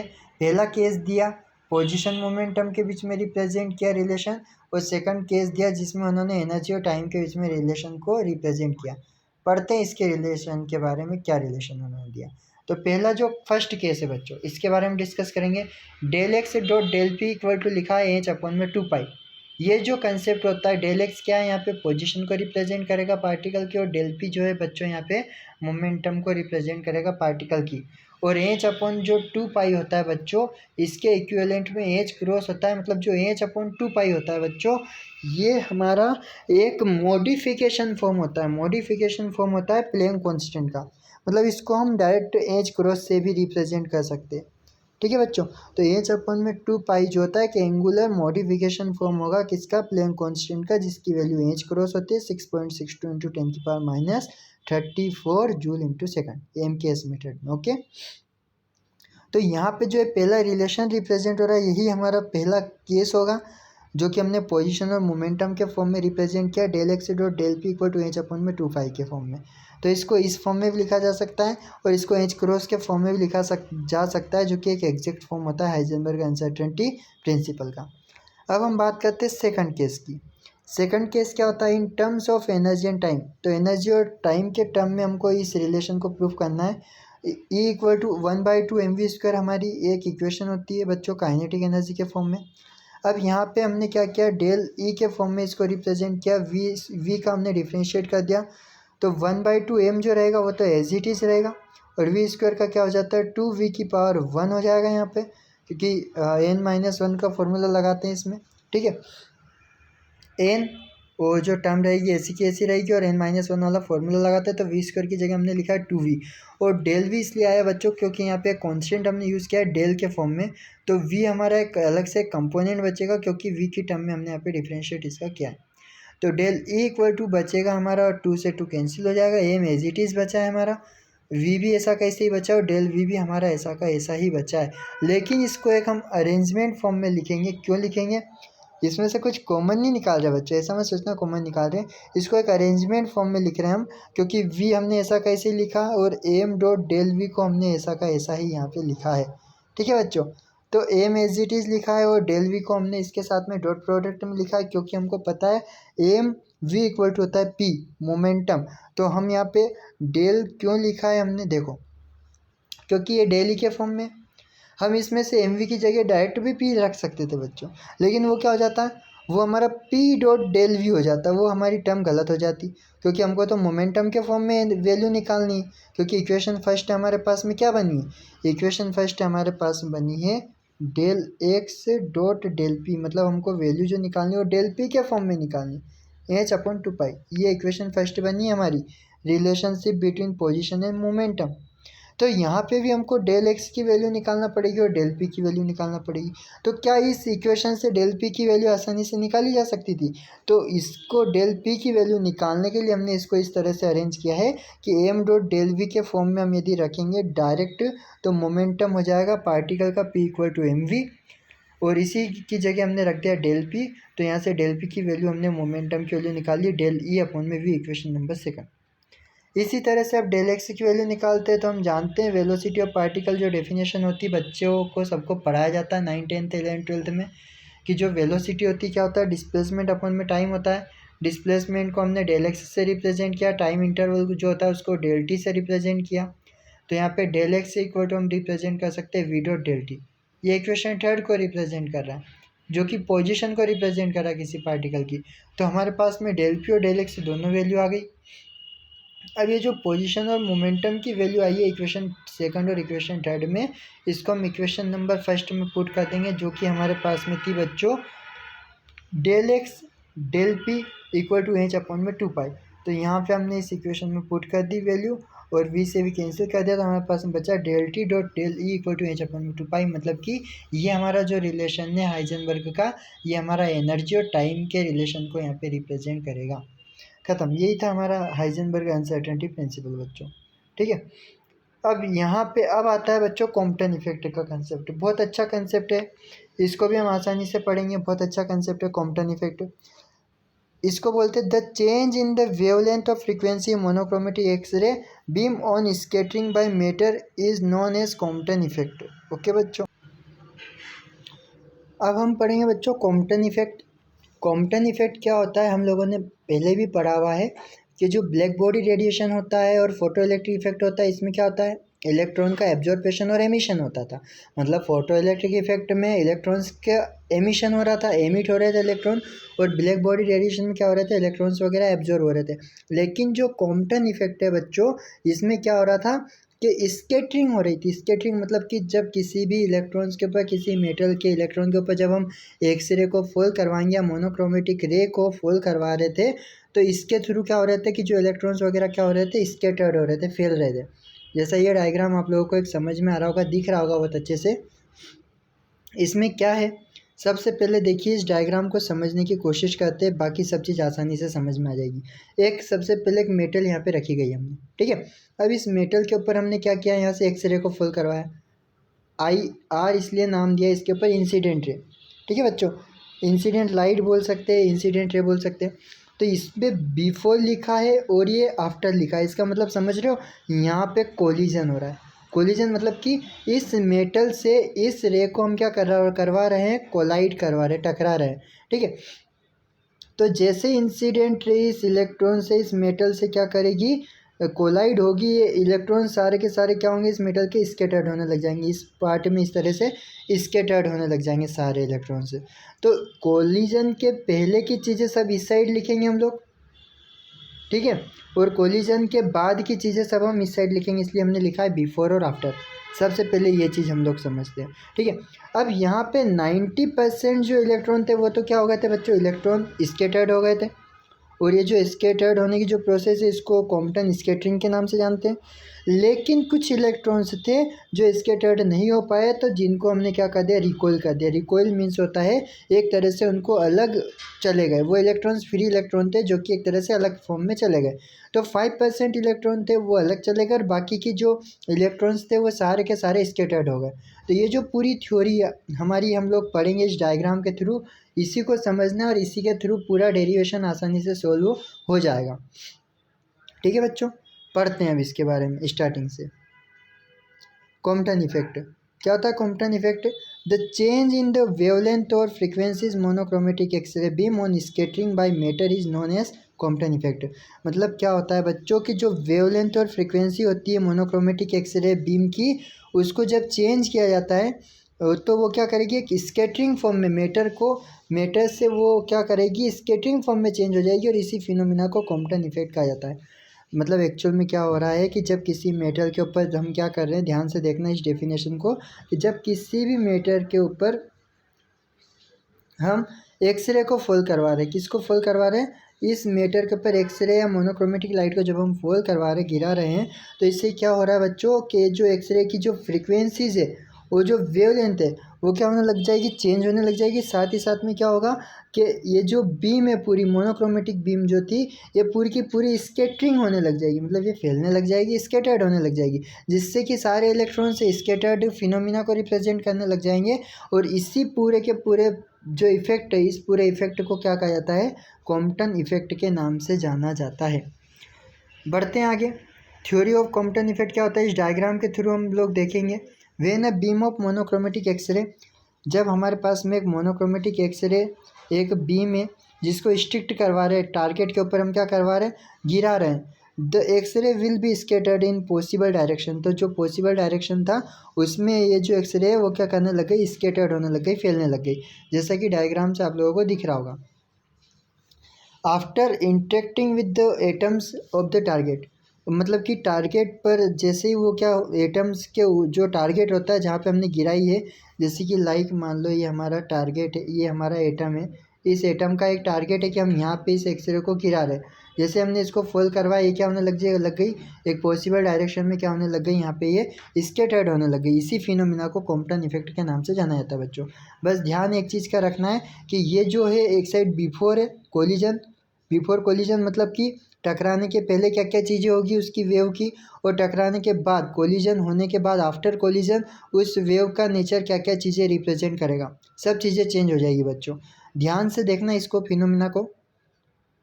केस फर्स्ट लिखा है मैंने, बिफोर कोलिजन मतलब कोलिजन के पहले क्या क्या हुआ। तो initial energy of incident photon क्या हो गया, एच न्यू हो गया हमारा, ठीक है। इसी तरह से मोमेंटम क्या हो जाएगा, एच न्यू अपॉन में सी हो जाएगा। इसी तरह से energy of electron of rest में क्या होगा, एम सी स्क्वायर की जगह एम जीरो सी का स्क्वायर हो जाएगा, क्योंकि मास क्या है, रुका हुआ रेस्ट में। इसी तरह से initial moment of electron at rest क्या हो जाएगा, मोमेंटम क्या हो जाएगा, जब मास रेस्ट में है तो जो इलेक्ट्रॉन का मोमेंटम होगा वो भी क्या हो जाएगा, हमारा जीरो हो जाएगा। तो ये बिफोर कोलिजन हमने केस नंबर फर्स्ट में लिखा है, मतलब ये कोलिजन जहाँ हो रहा है एटम के ऊपर, उसके पहले जो जो चीज़ें थी वेव की, उन चीज़ों को हमने डिफाइन किया, ठीक है बच्चों। इसी तरह से आफ्टर कोलिजन क्या होगा, अब कोलिजन के बाद में क्या क्या चीज़ें होगी, तो final energy of scattering photon H new हो जाएगी, एच न्यू डैश हो जाएगी। इसमें एच न्यू था तो एच न्यू डैश हो गई।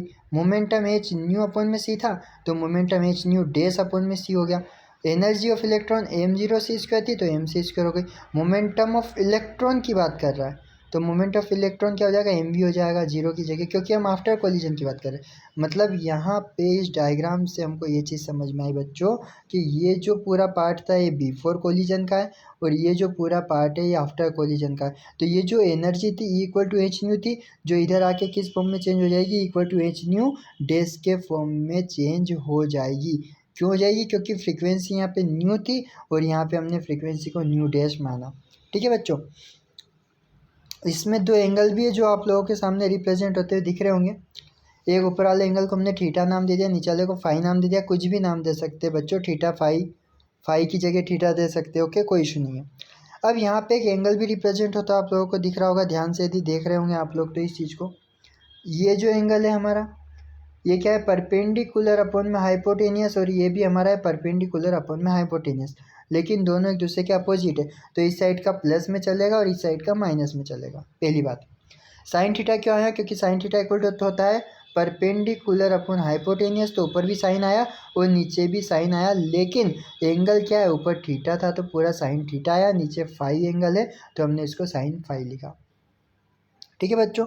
अब इसी तरह से ये वाला जो एंगल है, ये वाला बेस अपॉन हाइपोटेनियस, तो ये क्या हो जाएगा हमारा, कोस थीटा हो जाएगा।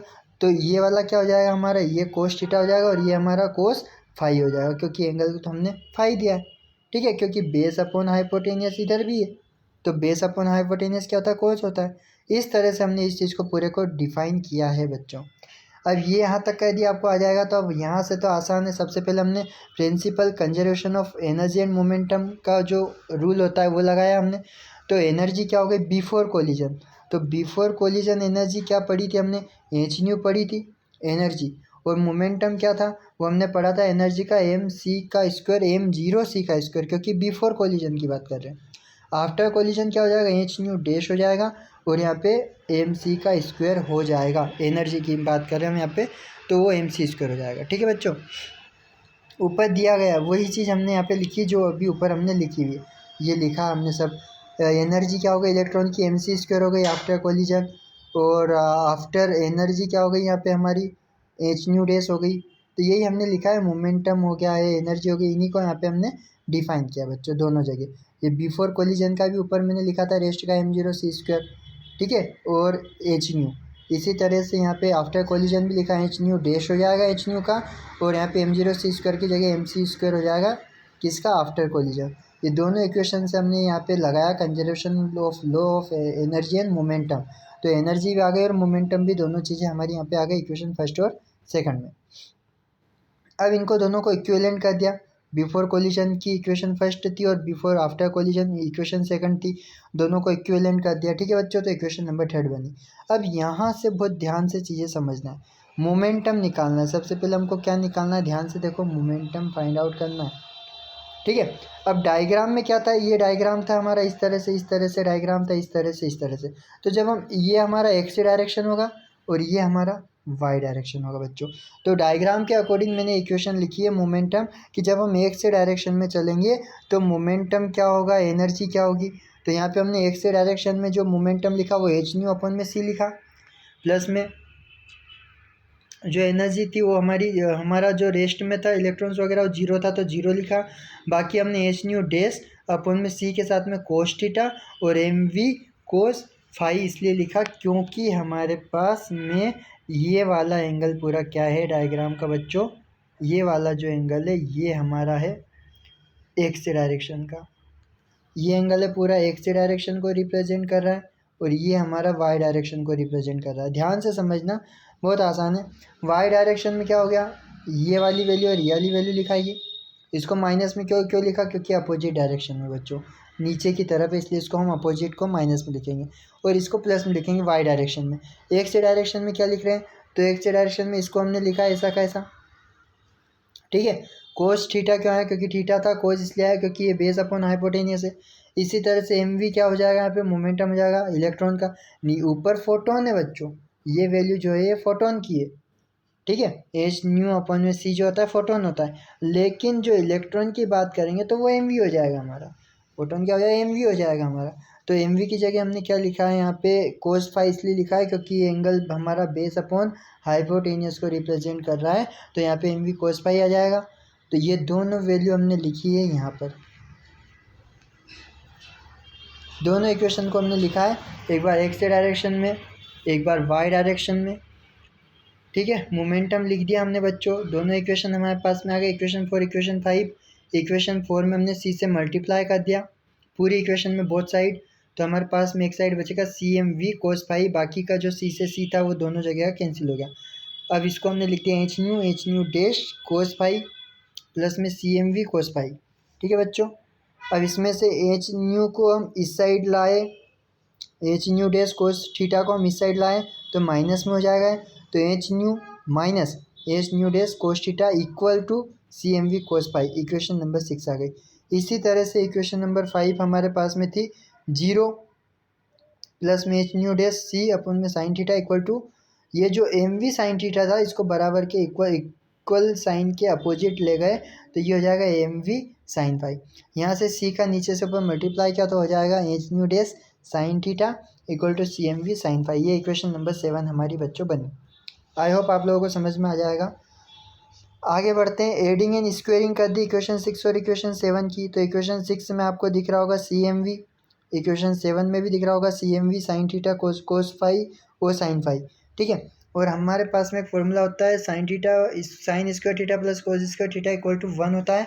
तो हमने क्या किया है बच्चों, कोस स्क्वायर फाई प्लस में साइन स्क्वायर फाई को हमने साथ में लिख दिया, दोनों में से कॉमन निकाल लिया, m square v square c square, क्योंकि स्क्वायर भी करना है दोनों का और ऐड भी करना है दोनों को। इसी तरह से जो लेफ्ट हैंड साइड का पार्ट है वो भी आपको दिख रहा होगा H nu minus h nu dash कोस स्क्वायर थीटा और साथ ही साथ में ये दिख रहा होगा H new day sign square theta.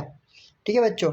अब एक्चुअल में क्या है कि ये जो हमने लिखा है फॉर्मूला, इसको हमने किस फॉर्म में लिखा है बताता हूँ। ठीक है, इसका जब हम स्क्वायर करेंगे, एक इक्वेशन मैंने यहाँ पे कम लिखी है, आप लोग सोल्व करोगे हो तो आपको मिल जाएगी। हमको स्क्वायर करना था तो इसका भी पूरे का स्क्वायर हो जाएगा और इसका भी पूरे का हमारा क्या हो जाएगा बच्चों, स्क्वायर हो जाएगा। ठीक है, क्योंकि पूरे का स्क्वायर करना है हमको और ऐड करना है, तो इसका भी स्क्वायर हो जाएगा और नीचे वाली का भी स्क्वायर हो जाएगा। और दोनों स्क्वायर में से एच स्क्वायर को क्या कर लिया हमने बच्चों, कॉमन निकाल लिया। ये एच स्क्वायर को हमने कॉमन निकाल लिया। अंदर क्या बचा यहाँ पे, न्यू का स्क्वायर माइनस में न्यू डेज का स्क्वायर और साथ में कोस स्क्वायर थीटा बचेगा। तो यहाँ पे हम इसको जो टर्म है, देखिए मैं आपको बहुत आसानी से समझाता हूँ। इसकी जो अगली स्टेप है उसमें आप क्या करोगे, इसको टर्म को ए माना और इस टर्म को पूरी को बी माना। आया बच्चों समझ में? तो ए माइनस बी स्क्वायर का फॉर्मूला लग जाएगा आपके पास में, है अपने पास में।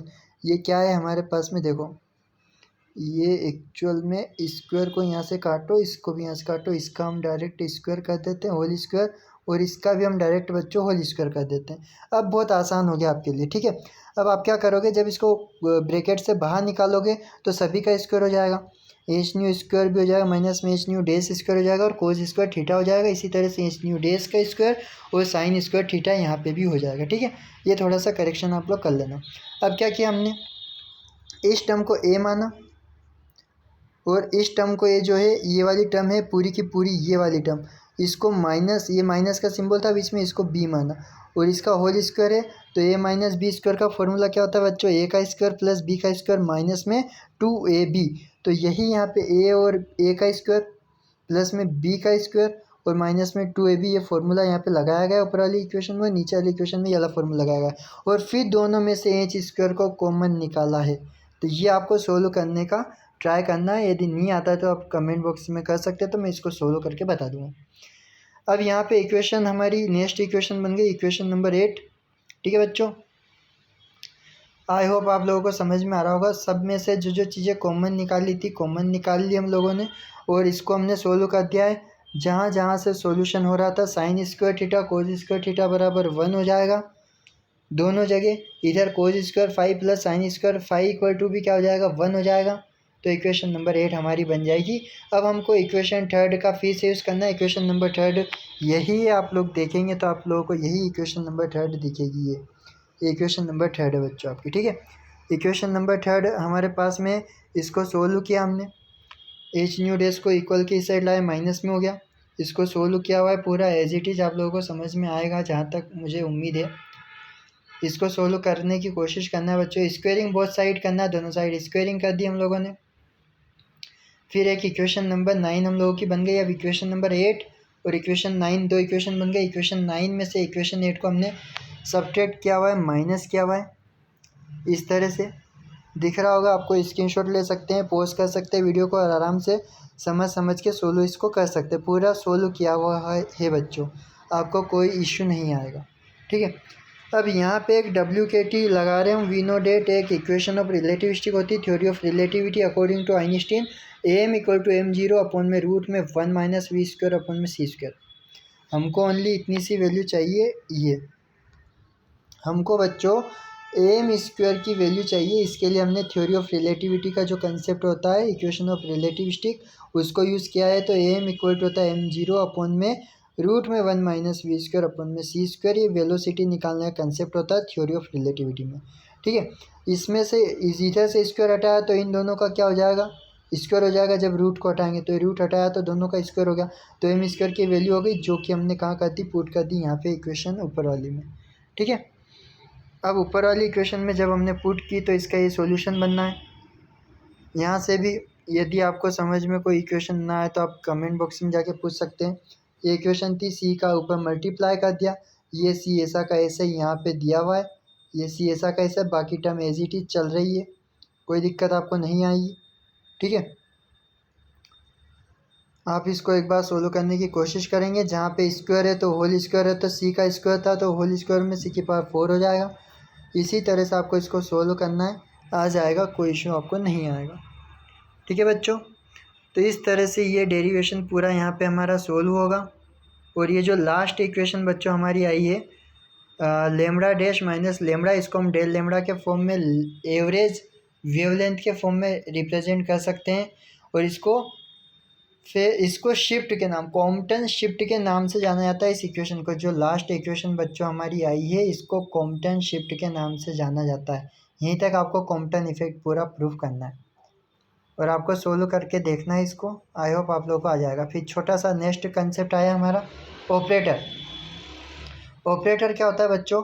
क्वांटम मैकेनिकल सिस्टम में ऑपरेटर एक तरह से मैथमेटिकल फॉर्मेशन होता है। मैथमेटिकल फॉर्मेशन मतलब कि एक ऐसा फॉर्मूला होता है कि ऐसा इम्पोर्टेंट रोल निभाता है ऑपरेटर किसके अंदर, क्वांटम मैकेनिक्स के अंदर, कि जिस भी कंसेप्ट के ऊपर या जिस भी ये फंक्शन के ऊपर जब ऑपरेटर को अप्लाई किया जाता है तो उसके थ्रू हमारा दूसरा फंक्शन यहाँ पे जनरेट हो जाता है और इसी को ऑपरेटर कहा जाता है। जैसे कि लाइक हमारे पास में डेफिनेशन है operator in a quantum mechanical system. किसी भी क्वांटम मैकेनिक्स के अंदर जो ऑपरेटर होता है वो क्या करता है, एक मैथमेटिकल फॉर्मेशन होता है। साथ ही साथ क्वांटम मैकेनिक्स के अंदर जो कंसेप्ट होता है ऑपरेटर का उसको बिल्ड करने के लिए क्वांटम मैकेनिक्स पढ़ा जाता है। साथ ही साथ में an operator is a rule of means of which from a given function से we can find another function. इसका मतलब ये हुआ कि बच्चों यदि हमारे पास में एक फंक्शन एक वेरिएबल है, एक से एक वेरिएबल है, यदि इसके ऊपर मैंने एक ऑपरेटर ए ऑपरेटर या फिर एक ऑपरेटर पी ऑपरेटर, देखो आपके सामने यहाँ पे ई ऑपरेटर भी दिख रहा है, तो यदि मैं इसके ऊपर ई ऑपरेटर को यदि अप्लाई करूँगा, ऑपरेटर को कैरेट के सिंबल के द्वारा रिप्रेजेंट किया जाता है कैप लगाकर। कैप या कैरेट दोनों सिंबल होते हैं ये वाला, ठीक है। तो जब किसी वेरिएबल या किसी फंक्शन पर जब हम ऑपरेटर को ऑपरेट करते हैं तो इसके द्वारा हमको क्या मिलता है, कि अनदर फंक्शन मिलता है। अनदर फंक्शन मतलब कि एक हम इसको इस तरह से फंक्शन के फॉर्म में रिप्रेजेंट कर सकते हैं। तो यही कंसेप्ट हमारा कहलाता है ऑपरेटर का। और इसका आप लोगों को ज़्यादा मतलब है नहीं सिलेबस में, बस ओनली डेफिनेशन है, नहीं तो बहुत ज़्यादा इसका इंपॉर्टेंट रोल होता है एक्चुअल में क्वांटम मैकेनिक्स में। डेरिवेशंस वगैरह के अंदर भी इसका यूज़ किया जाता है, बड़े बड़े डेरिवेशंस वगैरह में, ठीक है। अब यहाँ पे ऑपरेटर कौन कौन से होते हैं, चार तरह के एक्चुअल ऑपरेटर होता है। पहला मोमेंटम ऑपरेटर होता है, पी ऑपरेटर के फॉर्म में इसको रिप्रेजेंट किया जाता है। एच क्रॉस अपन में आयोटा और डेल बाय डेल एक्स के फॉर्म में हम इसको रिप्रेजेंट करेंगे, मोमेंटम ऑपरेटर। एक टोटल एनर्जी ऑपरेटर होता है जिसको हम ई के फॉर्म में रिप्रेजेंट करते हैं, जो कि i h cross del by del t के फॉर्म में रिप्रेजेंट किया जाएगा। एक एच ऑपरेटर होता है, इसको हम हैमिल्टोनियन ऑपरेटर के नाम से जानते हैं, जो कि kinetic energy plus potential energy के फॉर्म में होता है, जिसमें काइनेटिक एनर्जी होती है माइनस में एच क्रॉस स्क्वायर अपन में 2m डेल स्क्वायर अपन में डेल एक्स स्क्वायर प्लस में जो हमारा u होता है या v होता है, ये हमारा पोटेंशियल एनर्जी को रिप्रेजेंट करेगा। ये एक्चुअल में v ही है, कहीं कहीं आपको u देखने को भी मिलेगा, ठीक है। तो ये v जो है पोटेंशियल एनर्जी, और ये जो minus h square upon 2m del square upon में डेल एक्स स्क्वायर हमारा काइनेटिक एनर्जी, जिनसे मिलकर टोटल हैमिल्टोनियन एनर्जी हमारी बनी, जिसको हैमिल्टोनियन ऑपरेटर के नाम से जाना जाएगा। और ए जो होता है हमारा पोजीशन ऑपरेटर होता है, जिसको हम डेल बाय डेल एक्स के फॉर्म में रिप्रेजेंट कर सकते हैं, ठीक है बच्चों। तो ये थे हमारे कुछ ऑपरेटर और ये था हमारा ऑपरेटर का एक कंसेप्ट छोटा सा। अब आती है श्रोडिंगर वेव इक्वेशन, जो कि काफ़ी इंपॉर्टेंट टॉपिक है फिजिक्स का, ठीक है। सबसे पहले मैं आप लोगों को बताऊंगा कि जो श्रोडिंगर वेव इक्वेशन होती है क्या होती है, ध्यान से सुनना। अब जो एटॉमिक मॉडल बच्चों चलता आ रहा था हाइजेनबर्ग तक का, उसी एटॉमिक मॉडल को लास्ट में सबसे इरविन श्रोडिंगर नाम के एक साइंटिस्ट आए। क्या नाम था श्रोडिंगर का? इरविन श्रोडिंगर, ठीक है बच्चों, आप लोग नोट कर सकते हैं इरविन श्रोडिंगर। इरविन श्रोडिंगर नाम के, श्रोडिंगर ही लिखा, इरविन श्रोडिंगर नाम के एक साइंटिस्ट थे जिन्होंने 1926 में, 1924 में क्या हुआ था, डी ब्रोगली आए थे, उसके बाद हाइजेनबर्ग आए, फिर यहाँ पे 1926 में कौन आए, यहाँ पे इरविन श्रोडिंगर आए। और इन्होंने एक्सप्लेन किया किस चीज़ को, मतलब इन्होंने ये बताया कि किसी भी एटॉमिक मॉडल के अंदर, ध्यान से देखना, किसी भी एटॉमिक मॉडल के अंदर जो इलेक्ट्रॉन होता है बच्चों, किसी भी एटॉमिक मॉडल के अंदर जो इलेक्ट्रॉन होता है उसकी एग्जैक्ट लोकेशन को एक्सप्लेन करना, मतलब क्या हो रहा था, पॉसिबल नहीं हो रहा था, कैन नॉट बी स्टेट, मतलब एक्सप्लेन करना थोड़ा सा इम्पॉसिबल हो रहा था। किसके अंदर? किसी भी एटॉमिक सिस्टम, एटॉमिक मॉडल के अंदर इलेक्ट्रॉन की जो लोकेशन है, एग्जैक्ट लोकेशन कि इलेक्ट्रॉन कहाँ होगा, उसको क्या हो रहा था, एक्सप्लेन करना इम्पॉसिबल हो रहा था, और उसको ये जो इलेक्ट्रॉन है एक तरह से क्लाउड के फॉर्म में रिप्रेजेंट हो रहा था। क्लाउड मतलब कि बादल के फॉर्म में, जैसे ये हमारा एटॉमिक मॉडल है तो इसके अंदर ये जो है हमारा इलेक्ट्रॉन है, तो एक तरह से ऐसा डिजाइनदार एक क्लाउड्स बादल के फॉर्म में यहाँ पे रिप्रेजेंट हो रहा था, क्योंकि इसकी एग्जैक्ट पोजीशन डिटरमाइंड हम लोग नहीं कर पा रहे थे। ठीक है, तो it is more accurate to view the electrons to region called, मतलब कि एक तरह से एक्यूरेट फॉर्म में ये इलेक्ट्रॉन क्लाउड के फॉर्म में रिप्रेजेंट किया जा रहा था। और इसी से रिलेटेड इन्होंने इरविन श्रोडिंगर ने 1926 में ये जो पूरी थ्योरी थी इसी से रिलेटेड यहाँ पे श्रोडिंगर वेव इक्वेशन बताई। उन्होंने यही बताया कि जो वेव के फॉर्म में जो इलेक्ट्रॉन जा रहा था उसको हम एक इक्वेशन के फॉर्म में रिप्रेजेंट करेंगे, ये इन्होंने बताया।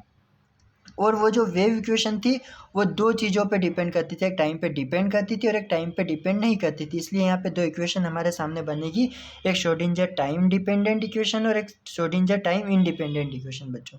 ठीक है, अब यहीं से हमारी थ्योरी स्टार्ट हो गई। आप लोग इसका कंसेप्ट लिख सकते हो, मैं बोल रहा हूँ, एक बार आप नोट कर सकते हो श्रोडिंगर वेव इक्वेशन का। Irwin Schrodinger 1926 explain that the exact location of electron. Erwin Schrödinger, again I repeat, Erwin Schrödinger 1926 explain that the exact location of electron cannot be stated। मतलब 1926 में जो इरविन श्रोडिंगर आए उन्होंने बताया कि electron को can not be stated, मतलब कि इसको एग्जैक्टली फॉर्म में हम क्या कर सकते हैं, डिफाइन नहीं कर सकते, एग्जैक्ट लोकेशन नहीं बता सकते इलेक्ट्रॉन की। ठीक है, इरविन श्रोडिंगर 1926 से explain that the exact location of electron can not be stated. Okay, states मतलब कि उसको किसी भी इलेक्ट्रॉन को किसी भी एटम मॉडल के अंदर एग्जैक्ट लोकेशन पे हम डिटरमाइन नहीं कर सकते। आगे लिखना, it is more accurate to view, it is more accurate to view the electron in region called electron cloud. मतलब यदि आपको उस इलेक्ट्रॉन एटॉमिक मॉडल के अंदर यदि इलेक्ट्रॉन का यदि एक्यूरेट व्यू यदि चाहिए, इलेक्ट्रॉन का यदि ज़्यादा से ज़्यादा, it is more accurate to view, it is more accurate to view the electron in region. यदि आपको किसी एटॉमिक मॉडल के अंदर रीजन जो उसका क्षेत्र एरिया है उसके अंदर यदि इलेक्ट्रॉन का व्यू यदि एक्यूरेट चाहिए हो तो उसको हम कहा जाएगा, हम कहेंगे उसको electron cloud, called electron cloud. It is more accurate to view the electron in region called electron cloud. तो ये एक तरह से डेफिनेशन मान सकते हैं आप लोग श्रोडिंगर वेव इक्वेशन की, जो कि एक्यूरेट थी, जो कि 1926 में दी गई। अब बच्चों यहाँ से हम लोग डिफाइन करेंगे कि जो श्रोडिंगर की टाइम इंडिपेंडेंट इक्वेशन क्या होती है, श्रोडिंगर की टाइम डिपेंडेंट श्रोडिंगर इक्वेशन क्या होती है, और इसका एक एप्लीकेशन भी हम लोग सोल्व करेंगे कि जो वेव फंक्शन है उसके अंदर जो पार्टिकल है वो यदि एक बाउंड्री कंडीशन के अंदर यदि वन डायमेंशनल बॉक्स में होगा तो उसके लिए इक्वेशंस क्या होगी। ठीक है, तो ये हमारे लास्ट कंसेप्ट है, आई होप आप लोगों को समझ में आएंगे। बढ़ते हैं आगे। सबसे पहले कंसीडर कर रहे हैं एक पार्टिकल ऑफ मास है जिसको एम नाम दिया गया, मूविंग विथ वेलोसिटी v, जो कि एक किसी भी पार्टिकल का मास एम है जो v वेलोसिटी से मूव कर रहा है।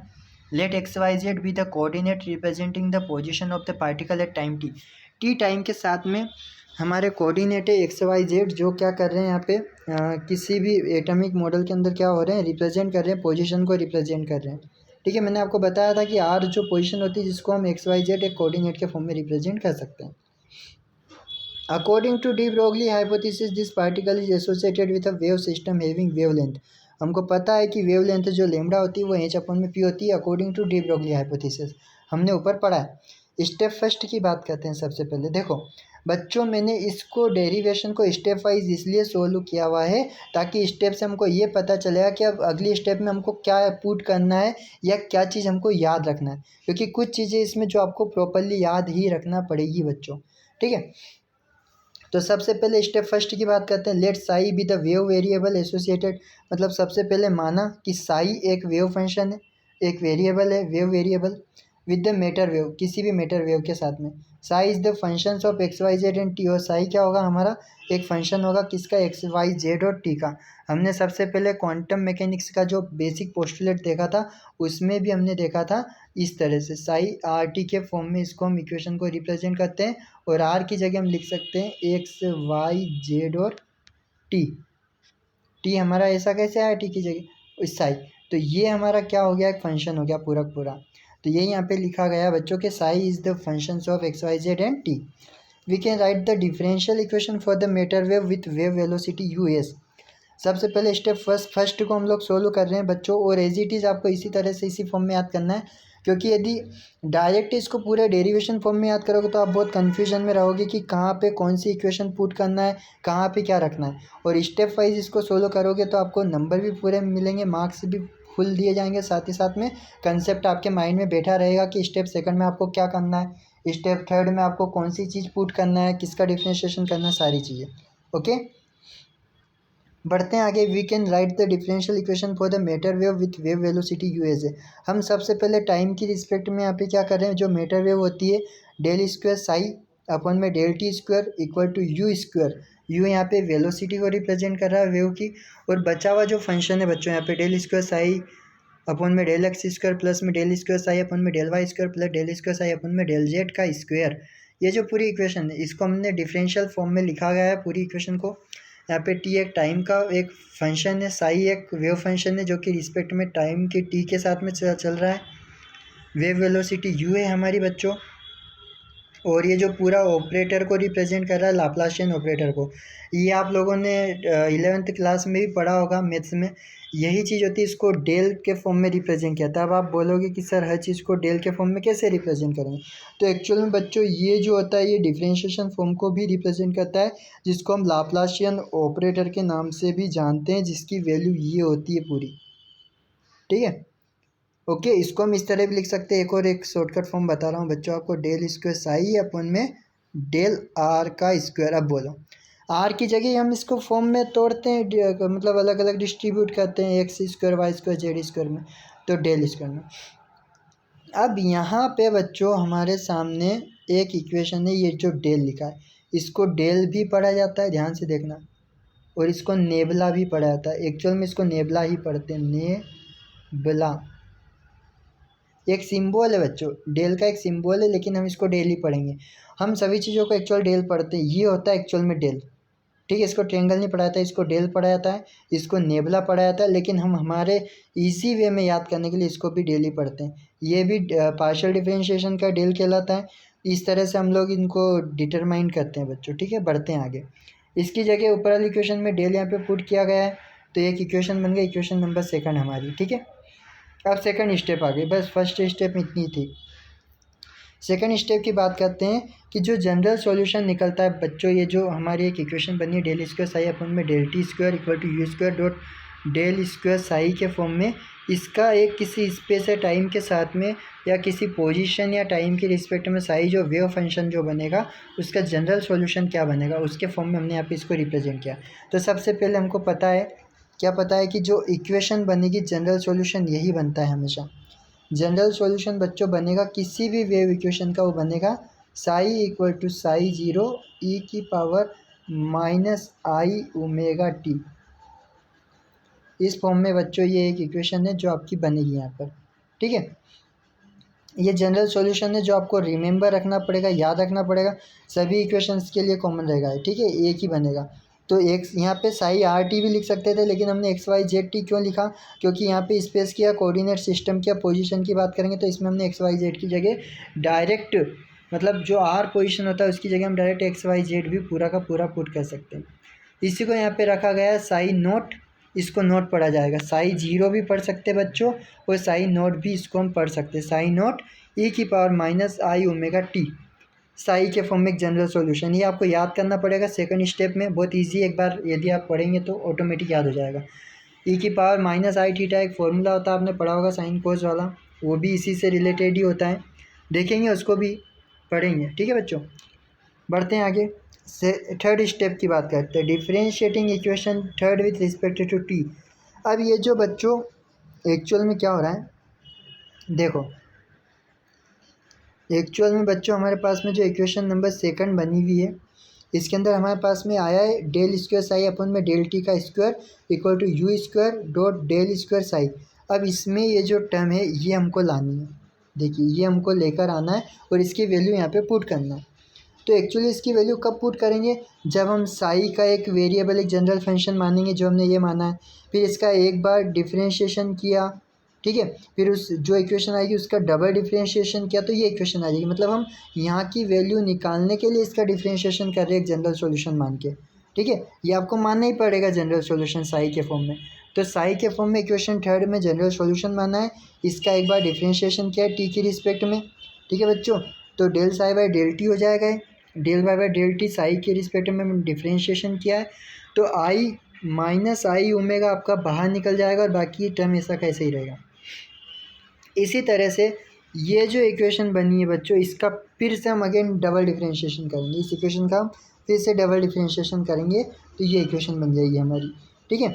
आप लोगों को आसानी से इजी वे में समझ में आया, क्योंकि ये जो टर्म है इसको हम डबल डिफरेंशिएशन करेंगे तो यहाँ आएगा, तो आई का क्या हो जाएगा, आयोटा माइनस माइनस कैंसिल हो जाएगा, आयोटा का स्क्वायर हो जाएगा या ओमेगा का स्क्वायर हो जाएगा, बाकी टर्म हमारी एज इट इज रहेगी, ठीक है। आयोटा स्क्वायर की वैल्यू -1 होती है और ये जो फंक्शन होता है जनरल सॉल्यूशन हमने निकाला है, ये देखिए ये जो इक्वेशन होती है बच्चों साई के फॉर्म में होती है पूरी की पूरी, तो ये साई नॉट ई की पावर, ये साई नॉट इसको अभी इग्नोर करो, साई नॉट ई की power I minus i omega T की जगह हम साई रख सकते हैं इस इक्वेशन के थ्रू, यही हमने यहाँ पे रखा है। तो इसकी जगह पूरे की जगह यहाँ पे क्या हो जाएगा, साई रखा जाएगा बच्चों, ये रख दिया हमने। इक्वेशन 2 और इक्वेशन 4 की वैल्यू यहाँ पे पुट कर दी, ठीक है बच्चों। वैल्यू पुट करने के बाद में इसको सोल्व किया गया, इक्वेशन 5 बनी है आपकी। फिर स्टेप 4 पे आ गए, डेरिवेशन लगभग 60% से ऊपर हमारा सोल्व हो गया। स्टेप 4 में हमको पता है एंगुलर फ्रीक्वेंसी को ओमेगा से रिप्रेजेंट करते हैं जिसकी वैल्यू होती है 2 पाई न्यू, और यहाँ से फ्रीक्वेंसी की वैल्यू भी निकाल सकते हैं, न्यू इक्वल टू ओमेगा और अपॉन में 2 पाई पहुँच जाएगा, ठीक है। एंगुलर फ्रीक्वेंसी की वैल्यू आ गई ओमेगा, क्योंकि यहाँ पे हमारे पास में ओमेगा आया है इस इक्वेशन में, इक्वेशन नंबर 5 में, ठीक है। इसी तरह से न्यू फ्रीक्वेंसी होती है और हमको पता है यहाँ पर कि u इक्वल टू जो वेलोसिटी होती है बच्चों, इसको हम इस तरह से रिप्रेजेंट करते हैं, आपने देखा होगा न्यू इक्वल टू होता है फ्रीक्वेंसी c अपॉन में लेमडा, पढ़ा होगा आपने। c क्या होता है, वेलोसिटी, c की जगह हमने वेलोसिटी क्या मानी है डेरिवेशन में u माना है, तो u इक्वल टू क्या हो जाएगा, u इक्वल टू बच्चों न्यू डॉट लेमडा हो जाएगा, ये लेमडा इधर आ जाएगा, तो u equal to nu dot lambda, यही हमने लिखा हुआ है, ये लिखा हुआ है। न्यू फ्रीक्वेंसी ऑफ वेव होती है, ये दोनों वेव हमने ऊपर वाली इस इक्वेशन में पुट कर दी, इक्वेशन नंबर 5 में। देखिए जहाँ जहाँ स्क्वायर हो रहा था स्क्वायर करके इसको सोल्व किया गया है। अब जो हमने पहला कंसेप्ट यूज़ किया था D Broglie wavelength of particle का, इस कंसेप्ट में जो लेमड़ा की वैल्यू है एच अपॉन में पी वेवलेंथ की डी ब्रोगली की, उसको हमने इक्वेशन नंबर 6 में पुट कर दिया, तो इस तरह से ये डिफाइन हो जाएगा, ठीक है बच्चों। इक्वेशन नंबर 7 बन जाएगी। फिर आती है हमारी स्टेप नंबर 5 आती है, टोटल एनर्जी जो होती है वो kinetic energy plus potential energy होती है, पता है हम लोगों को। और काइनेटिक एनर्जी को 1/2 mv² से रिप्रेजेंट करते हैं, पोटेंशियल एनर्जी को v से रिप्रेजेंट करते हैं। लेकिन क्वांटम मैकेनिक्स में काइनेटिक एनर्जी को p² अपन में 2m के फॉर्म में रिप्रेजेंट किया जाता है। मतलब कि हमने क्या किया है बच्चों, ये जो इक्वेशन है इसमें हमने क्या किया, 1/2 mv का स्क्वायर है, इसमें कुछ नहीं करना आपको, m से मल्टीप्लाई और m से डिवाइड कर दोगे तो ये हो जाएगा, m से मल्टीप्लाई किया तो mv² अपन में 2m हो जाएगा आपका, ठीक है। इस इक्वेशन में जब हमने m से मल्टीप्लाई और m से डिवाइड किया तो अब यहाँ पे हमको पता है p इक्वल टू क्या होता है, mv होता है, और p² इक्वल टू क्या हो जाएगा, m² v² हो जाएगा। तो इसकी जगह क्या हो गया, p² आ गया, तो ये इक्वेशन यहाँ पे रखी गई है और अपन में 2m आया प्लस में v, ठीक है। अब यहाँ पे p² की वैल्यू निकाली हमने, 2m एज इट इज़ रखा, और ये जो v था इसको इससे प्लस से इस साइड लेके गए तो माइनस में गया, तो e माइनस v हो जाएगा, ठीक है।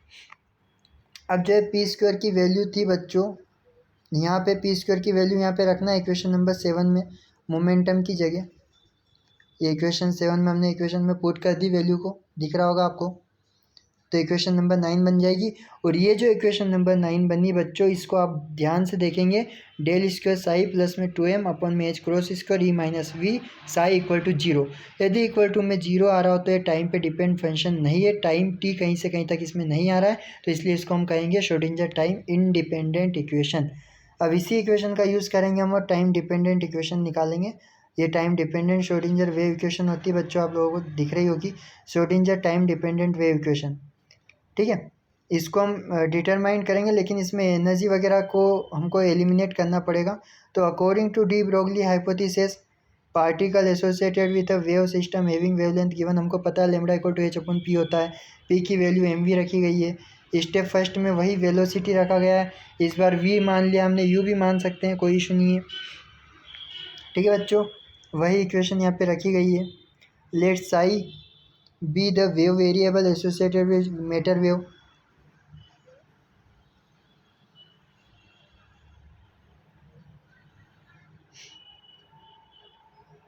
एक सेकंड बच्चों, इसको आप इस तरह ही डिफाइन करो, इजी रहेगा याद करने के लिए आपके लिए।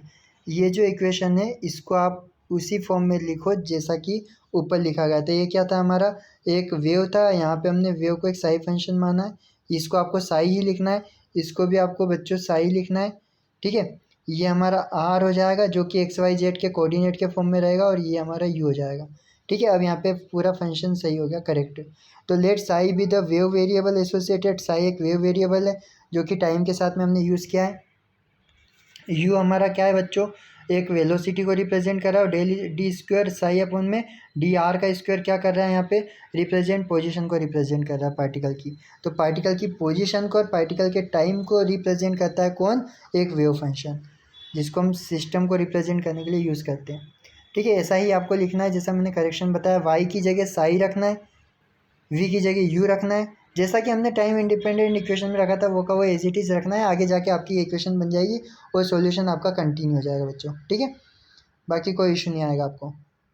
ये जनरल सॉल्यूशन माना, एज इट इज़ आपको चलना है। स्टेप थर्ड में क्या करना है, स्टेप फोर्थ में क्या करना है, सेम सेम है पूरा डेरिवेशन, कोई चेंजेस नहीं है। आप यदि टाइम इंडिपेंडेंट इक्वेशन को यदि इजी वे में कर लेंगे, time dependent equation automatic solve हो जाएगी बच्चों। ठीक है, सब बहुत इजी तरीके से हो जाएगा, सब वैल्यू गिवन है यहाँ पर, एक के बाद एक के बाद एक के बाद एक। वीडियो को पॉज करके आसानी से आप लोग इनको लिख सकते हैं। और ये जो इक्वेशन नंबर 8 बनी है बच्चों, इसमें आपको इक्वेशन नंबर 8 में आपको ये दिख रहा होगा कि जो राइट हैंड साइड है उसमें i h cross del psi by del t आया है। और डेल टी क्या होता है बच्चों, यहाँ पर टाइम का फंक्शन होता है। मतलब कि ये जो इक्वेशन है टाइम डिपेंडेंट इक्वेशन है, क्योंकि इसमें टाइम का वेरिएबल आया है, तो इसको हम Schrodinger time dependent wave equation के नाम से जानेंगे। मतलब यदि आपने टाइम इंडिपेंडेंट श्रोडिंगर इक्वेशन अच्छे से कर ली है तो टाइम डिपेंडेंट श्रोडिंगर इक्वेशन बच्चों ऑटोमेटिक आपकी सोल्व हो जाएगी। अब इसका एक एप्लीकेशन है, कभी कभी पूछा गया है, ज़्यादा टाइम आया नहीं एक्चुअल में। एक बॉक्स है आपके पास में, जैसे बॉक्स बनाया है, इस बॉक्स की कुछ बाउंड्रियाँ हैं, दो बाउंड्रियाँ हैं। एक बाउंड्री की जो कंडीशन है वो x इक्वल टू 0, और एक बाउंड्री की condition x equal to l है, एक्स डायरेक्शन में, और v डायरेक्शन में पोटेंशियल एनर्जी जो कि ऊपर की तरफ ग्रोथ करेगी, 0 से लगा के इनफाइनाइट तक और एल से लगा के इनफाइनाइट तक बच्चों। ठीक है, अब particle in a rigid box, rigid box है एक हमारे पास में, रिजिड मतलब होता है सॉलिड, एक ऐसा बॉक्स है जो कि सॉलिड है जिसके अंदर एक पार्टिकल रखा गया है।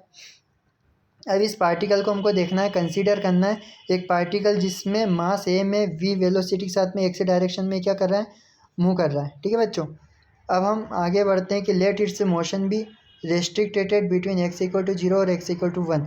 इसका मतलब ये हुआ कि जो पार्टिकल है बच्चों वो क्या है, वो रेस्ट्रिक्टेड कंडीशन में, मतलब एक ऐसी कंडीशन में जो कि बाहर नहीं जा सकता। ये जो बाउंड्री है इसमें एक्स डायरेक्शन में इस तरह मूव जरूर कर रहा है पार्टिकल, लेकिन जब ग्राउंड लेवल पे तो इसकी जो पोटेंशियल एनर्जी क्या है वो 0 रहेगी, इसलिए हमने वी इक्वल टू 0 लिखा है। लेकिन जैसे जैसे इस पर हमने एक्सटर्नल इलेक्ट्रिक फील्ड अप्लाई किया तो ये इस बाउंड्री कंडीशन से ऊपर जाने लग जाएगा, और इसकी जो पोटेंशियल एनर्जी है वो वी इक्वल टू इनफाइनाइट तक बच्चों पहुंच जाएगी। ठीक है, तो यहाँ पे हमने एक कंडीशन है जिसके अंदर इसको पार्टिकल को रहना है, पार्टिकल को इस कंडीशन को छोड़ के बाहर नहीं जाना है। इनफाइनाइट पोटेंशियल मतलब समझते हो, इनफाइनाइट इसकी एनर्जी हो जाएगी बच्चों। पोटेंशियल की। क्यों हो जाएगी? क्योंकि हमारे पास में एक लिमिट टाइम नहीं है कि उसको कहाँ तक लेकर जाना है और वो कहाँ तक जा सकता है। यदि कम एनर्जी देंगे तो कम डिस्टेंस तक जाएगा, ज़्यादा इलेक्ट्रिक एनर्जी दे दी हमने एक्सटर्नल इलेक्ट्रिक एनर्जी तो बहुत ज़्यादा डिस्टेंस तक कवर करेगा और ज़्यादा डिस्टेंस तक जाएगा। तो ये जो x=0 और x=1 जो है बच्चों, ये हमने बाउंड्री बनाई हुई है, बाउंड्री कंडीशन को रिप्रेजेंट कर रहा है, जिसके अंदर कोई भी एक पार्टिकल है जो क्या करेगा, मूव करेगा जीरो लेवल से ग्राउंड लेवल से एक्साइटेड लेवल तक, इनफाइनाइट लेवल तक, जो कि इस फिगर में आपको पूरी तरह से रिप्रेजेंट होता हुआ दिख रहा होगा। और बॉक्स कैसा है? रिजिड है।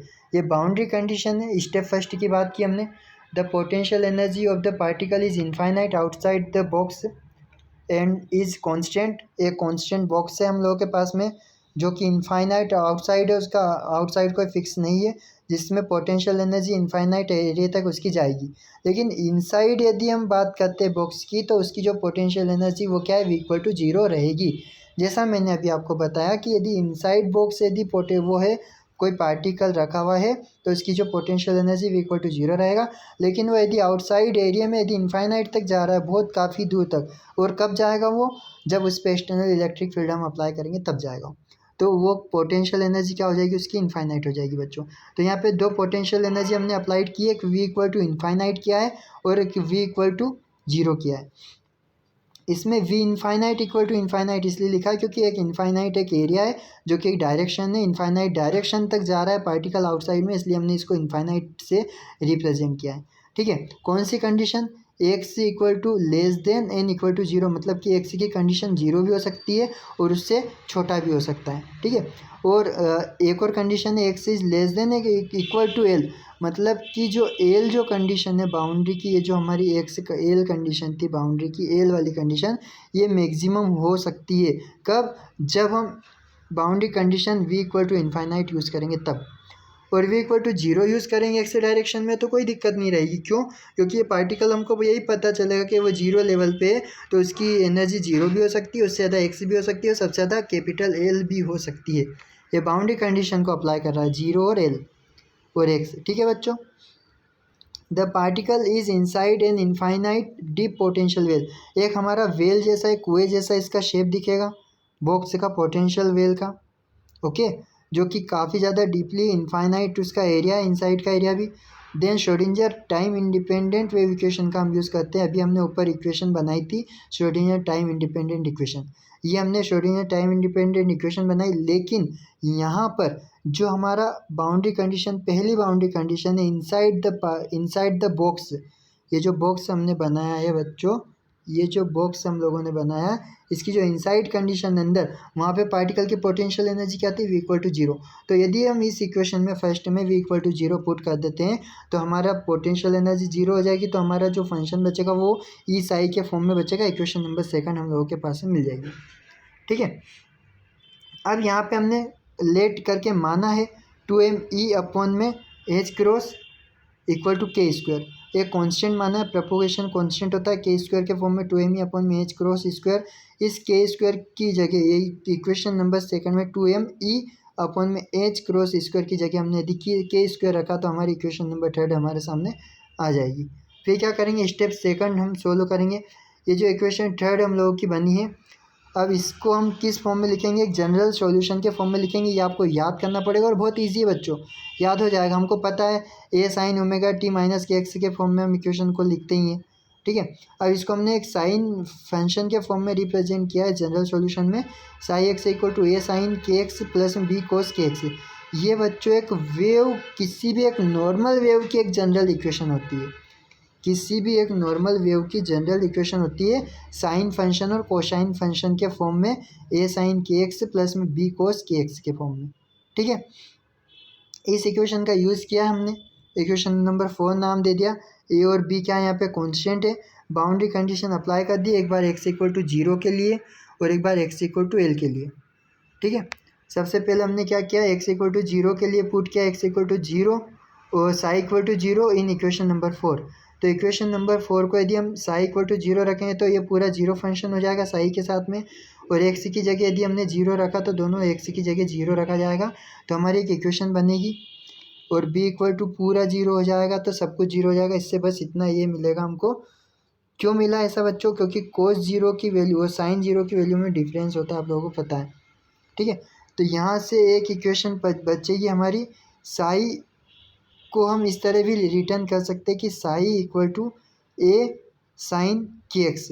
इस फॉर्म में हम इसको रिप्रेजेंट कर सकते हैं, क्योंकि बची जो टर्म है बी इक्वल टू जीरो कर दिया, मतलब कि ये जो इक्वेशन बनी इक्वेशन नंबर 5 हम डायरेक्ट अप्लाई करते हैं बच्चों। एक काम करते हैं, हम डायरेक्ट अप्लाई करते हैं ये जो इक्वेशन नंबर 4 जो बनी है जनरल सॉल्यूशन की, इसमें हमने एक्स की जगह जीरो अप्लाई किया, यहाँ पे भी जीरो और यहाँ पे भी जीरो अप्लाई किया। ठीक है, तो यहाँ पे हम क्या करेंगे, जब पूरे इक्वेशन में अप्लाई करेंगे जीरो, तो कोस जीरो की वैल्यू क्या हो जाती है, 1 हो जाती है एक्चुअल में। तो ये तो हमारा पूरा का पूरा बी बचेगा, और साथ में ये जो टर्म बचेगी पूरी पूरी हमारी क्या हो जाएगी, जीरो हो जाएगी। लेकिन इससे हमारे पास में क्या वैल्यू बचेगी, ध्यान से देखना, ये वैल्यू पूरी क्या हो गई, जीरो हो गई, और ये वैल्यू क्या बची, बी बची। तो बी के इक्वल टू में हमको क्या मिला बच्चों, जीरो मिला। मिला या नहीं मिला? क्योंकि बी के इक्वल में हमको जीरो मिलेगा, बी के इक्वल टू में हमको बाउंड्री कंडीशन में जीरो मिलेगा। इसको समझने की कोशिश करें। और बी को जब जीरो यदि इस इक्वेशन नंबर 4 में हम पुट करते हैं अगेन दोबारा से, तो हमको मिलेगा psi equal to A sine k x. तो हमने यही पुट किया है। बाउंड्री कंडीशन को अप्लाई करने के बाद में इस इक्वेशन को हम किस तरह से लिख सकते हैं, इक्वेशन नंबर 4 को, तो साई के फॉर्म में ए साइन के एक्स हमने लिखा। अब स्टेप थर्ड की बात करते हैं। अब एक्स इक्वल टू एल जो बाउंड्री कंडीशन है उसको अप्लाई करेंगे, तो इससे एक्स इक्वल टू एल जब लिखा जाएगा तो इससे मिलेगा zero equal to A sine k l. लेकिन जो ए जो वेरिएबल होता है वो जीरो के इक्विवेलेंट कभी नहीं होता है, इसलिए हमने sign k L equal to zero रख दिया। और यहाँ पे एक कंडीशन मानी है कि के एल इक्वल टू क्या होगा, एन पाई होगा। ये क्वांटम मैकेनिक्स में बच्चों माना जाएगा कि जो एन जो होगा वो नंबर ऑफ टर्म्स के वेरिएबल होंगे, कि कितने टाइम से तक पार्टिकल जा सकता है इनकमिंग आउटगोइंग, मतलब कब तक वो इनसाइड एरिया में रहेगा और आउटसाइड एरिया में रहेगा।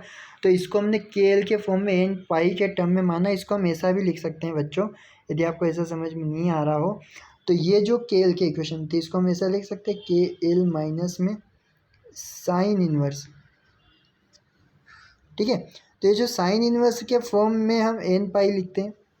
एन वैल्यू, एन पाई की वैल्यू मतलब कि कितनी टर्म तक यहाँ पे वर्क कर सकता है, इसी को यहाँ पे लिखा गया। इससे के की वैल्यू निकाली हमने ओनली, इसलिए ऐसा किया। के की वैल्यू फाइंड आउट करने के लिए हमने के एल इक्वल टू एन पाई माना है। इसको आप लेट करके भी लिख सकते हैं, के एल इक्वल टू एन पाई, और इस वैल्यू को आपको पुट करना है के की वैल्यू को इक्वेशन नंबर थर्ड में, और आगे इसको सोल्व करना है। बाकी आगे ये डेरिवेशन ख़त्म हो जाएगा बच्चों। एक के बाद एक टर्म यहाँ पे एज इट इज़ लिखी गई है।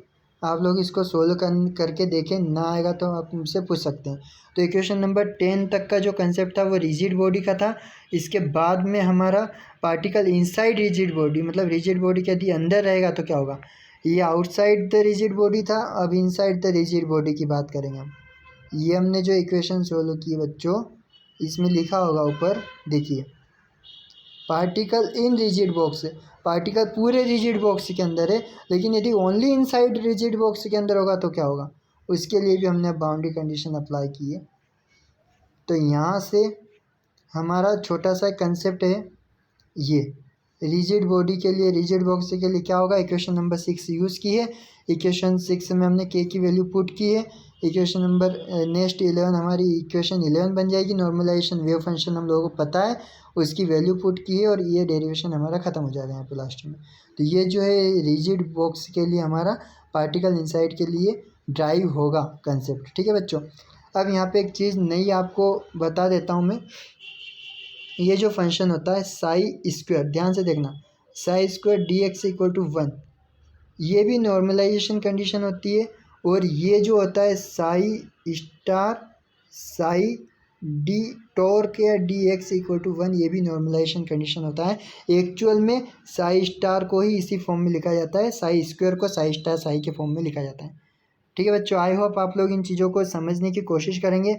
मुझे जहाँ तक लगता है आपको श्रोडिंगर टाइम डिपेंडेंट इक्वेशन और साथ ही साथ में ये जो इक्वेशन है, ये एप्लीकेशन जो है रिजिड बॉक्स वाला पोटेंशियल वेल का, इनमें थोड़ा बहुत डाउट आएगा तो आप लोग कमेंट बॉक्स में जाके पूछ सकते हैं। तो मैं इसका एक अलग से स्पेशल वीडियो बना के दोनों को डिफाइन कर दूंगा बच्चों। और यदि आप लोग इसको समझ सकते हैं, यदि आपको आ जाता है तो कोई बात नहीं बच्चों। ठीक है, एज वेल एज हम यदि हम बात करते हैं आगे बच्चों बढ़ते हैं, तो ये आपका फर्स्ट यूनिट पूरी कंप्लीट कर चुका है ये पूरा वीडियो। और आई होप आप लोगों को सभी चीज़ें क्लियर समझ में आई होगी।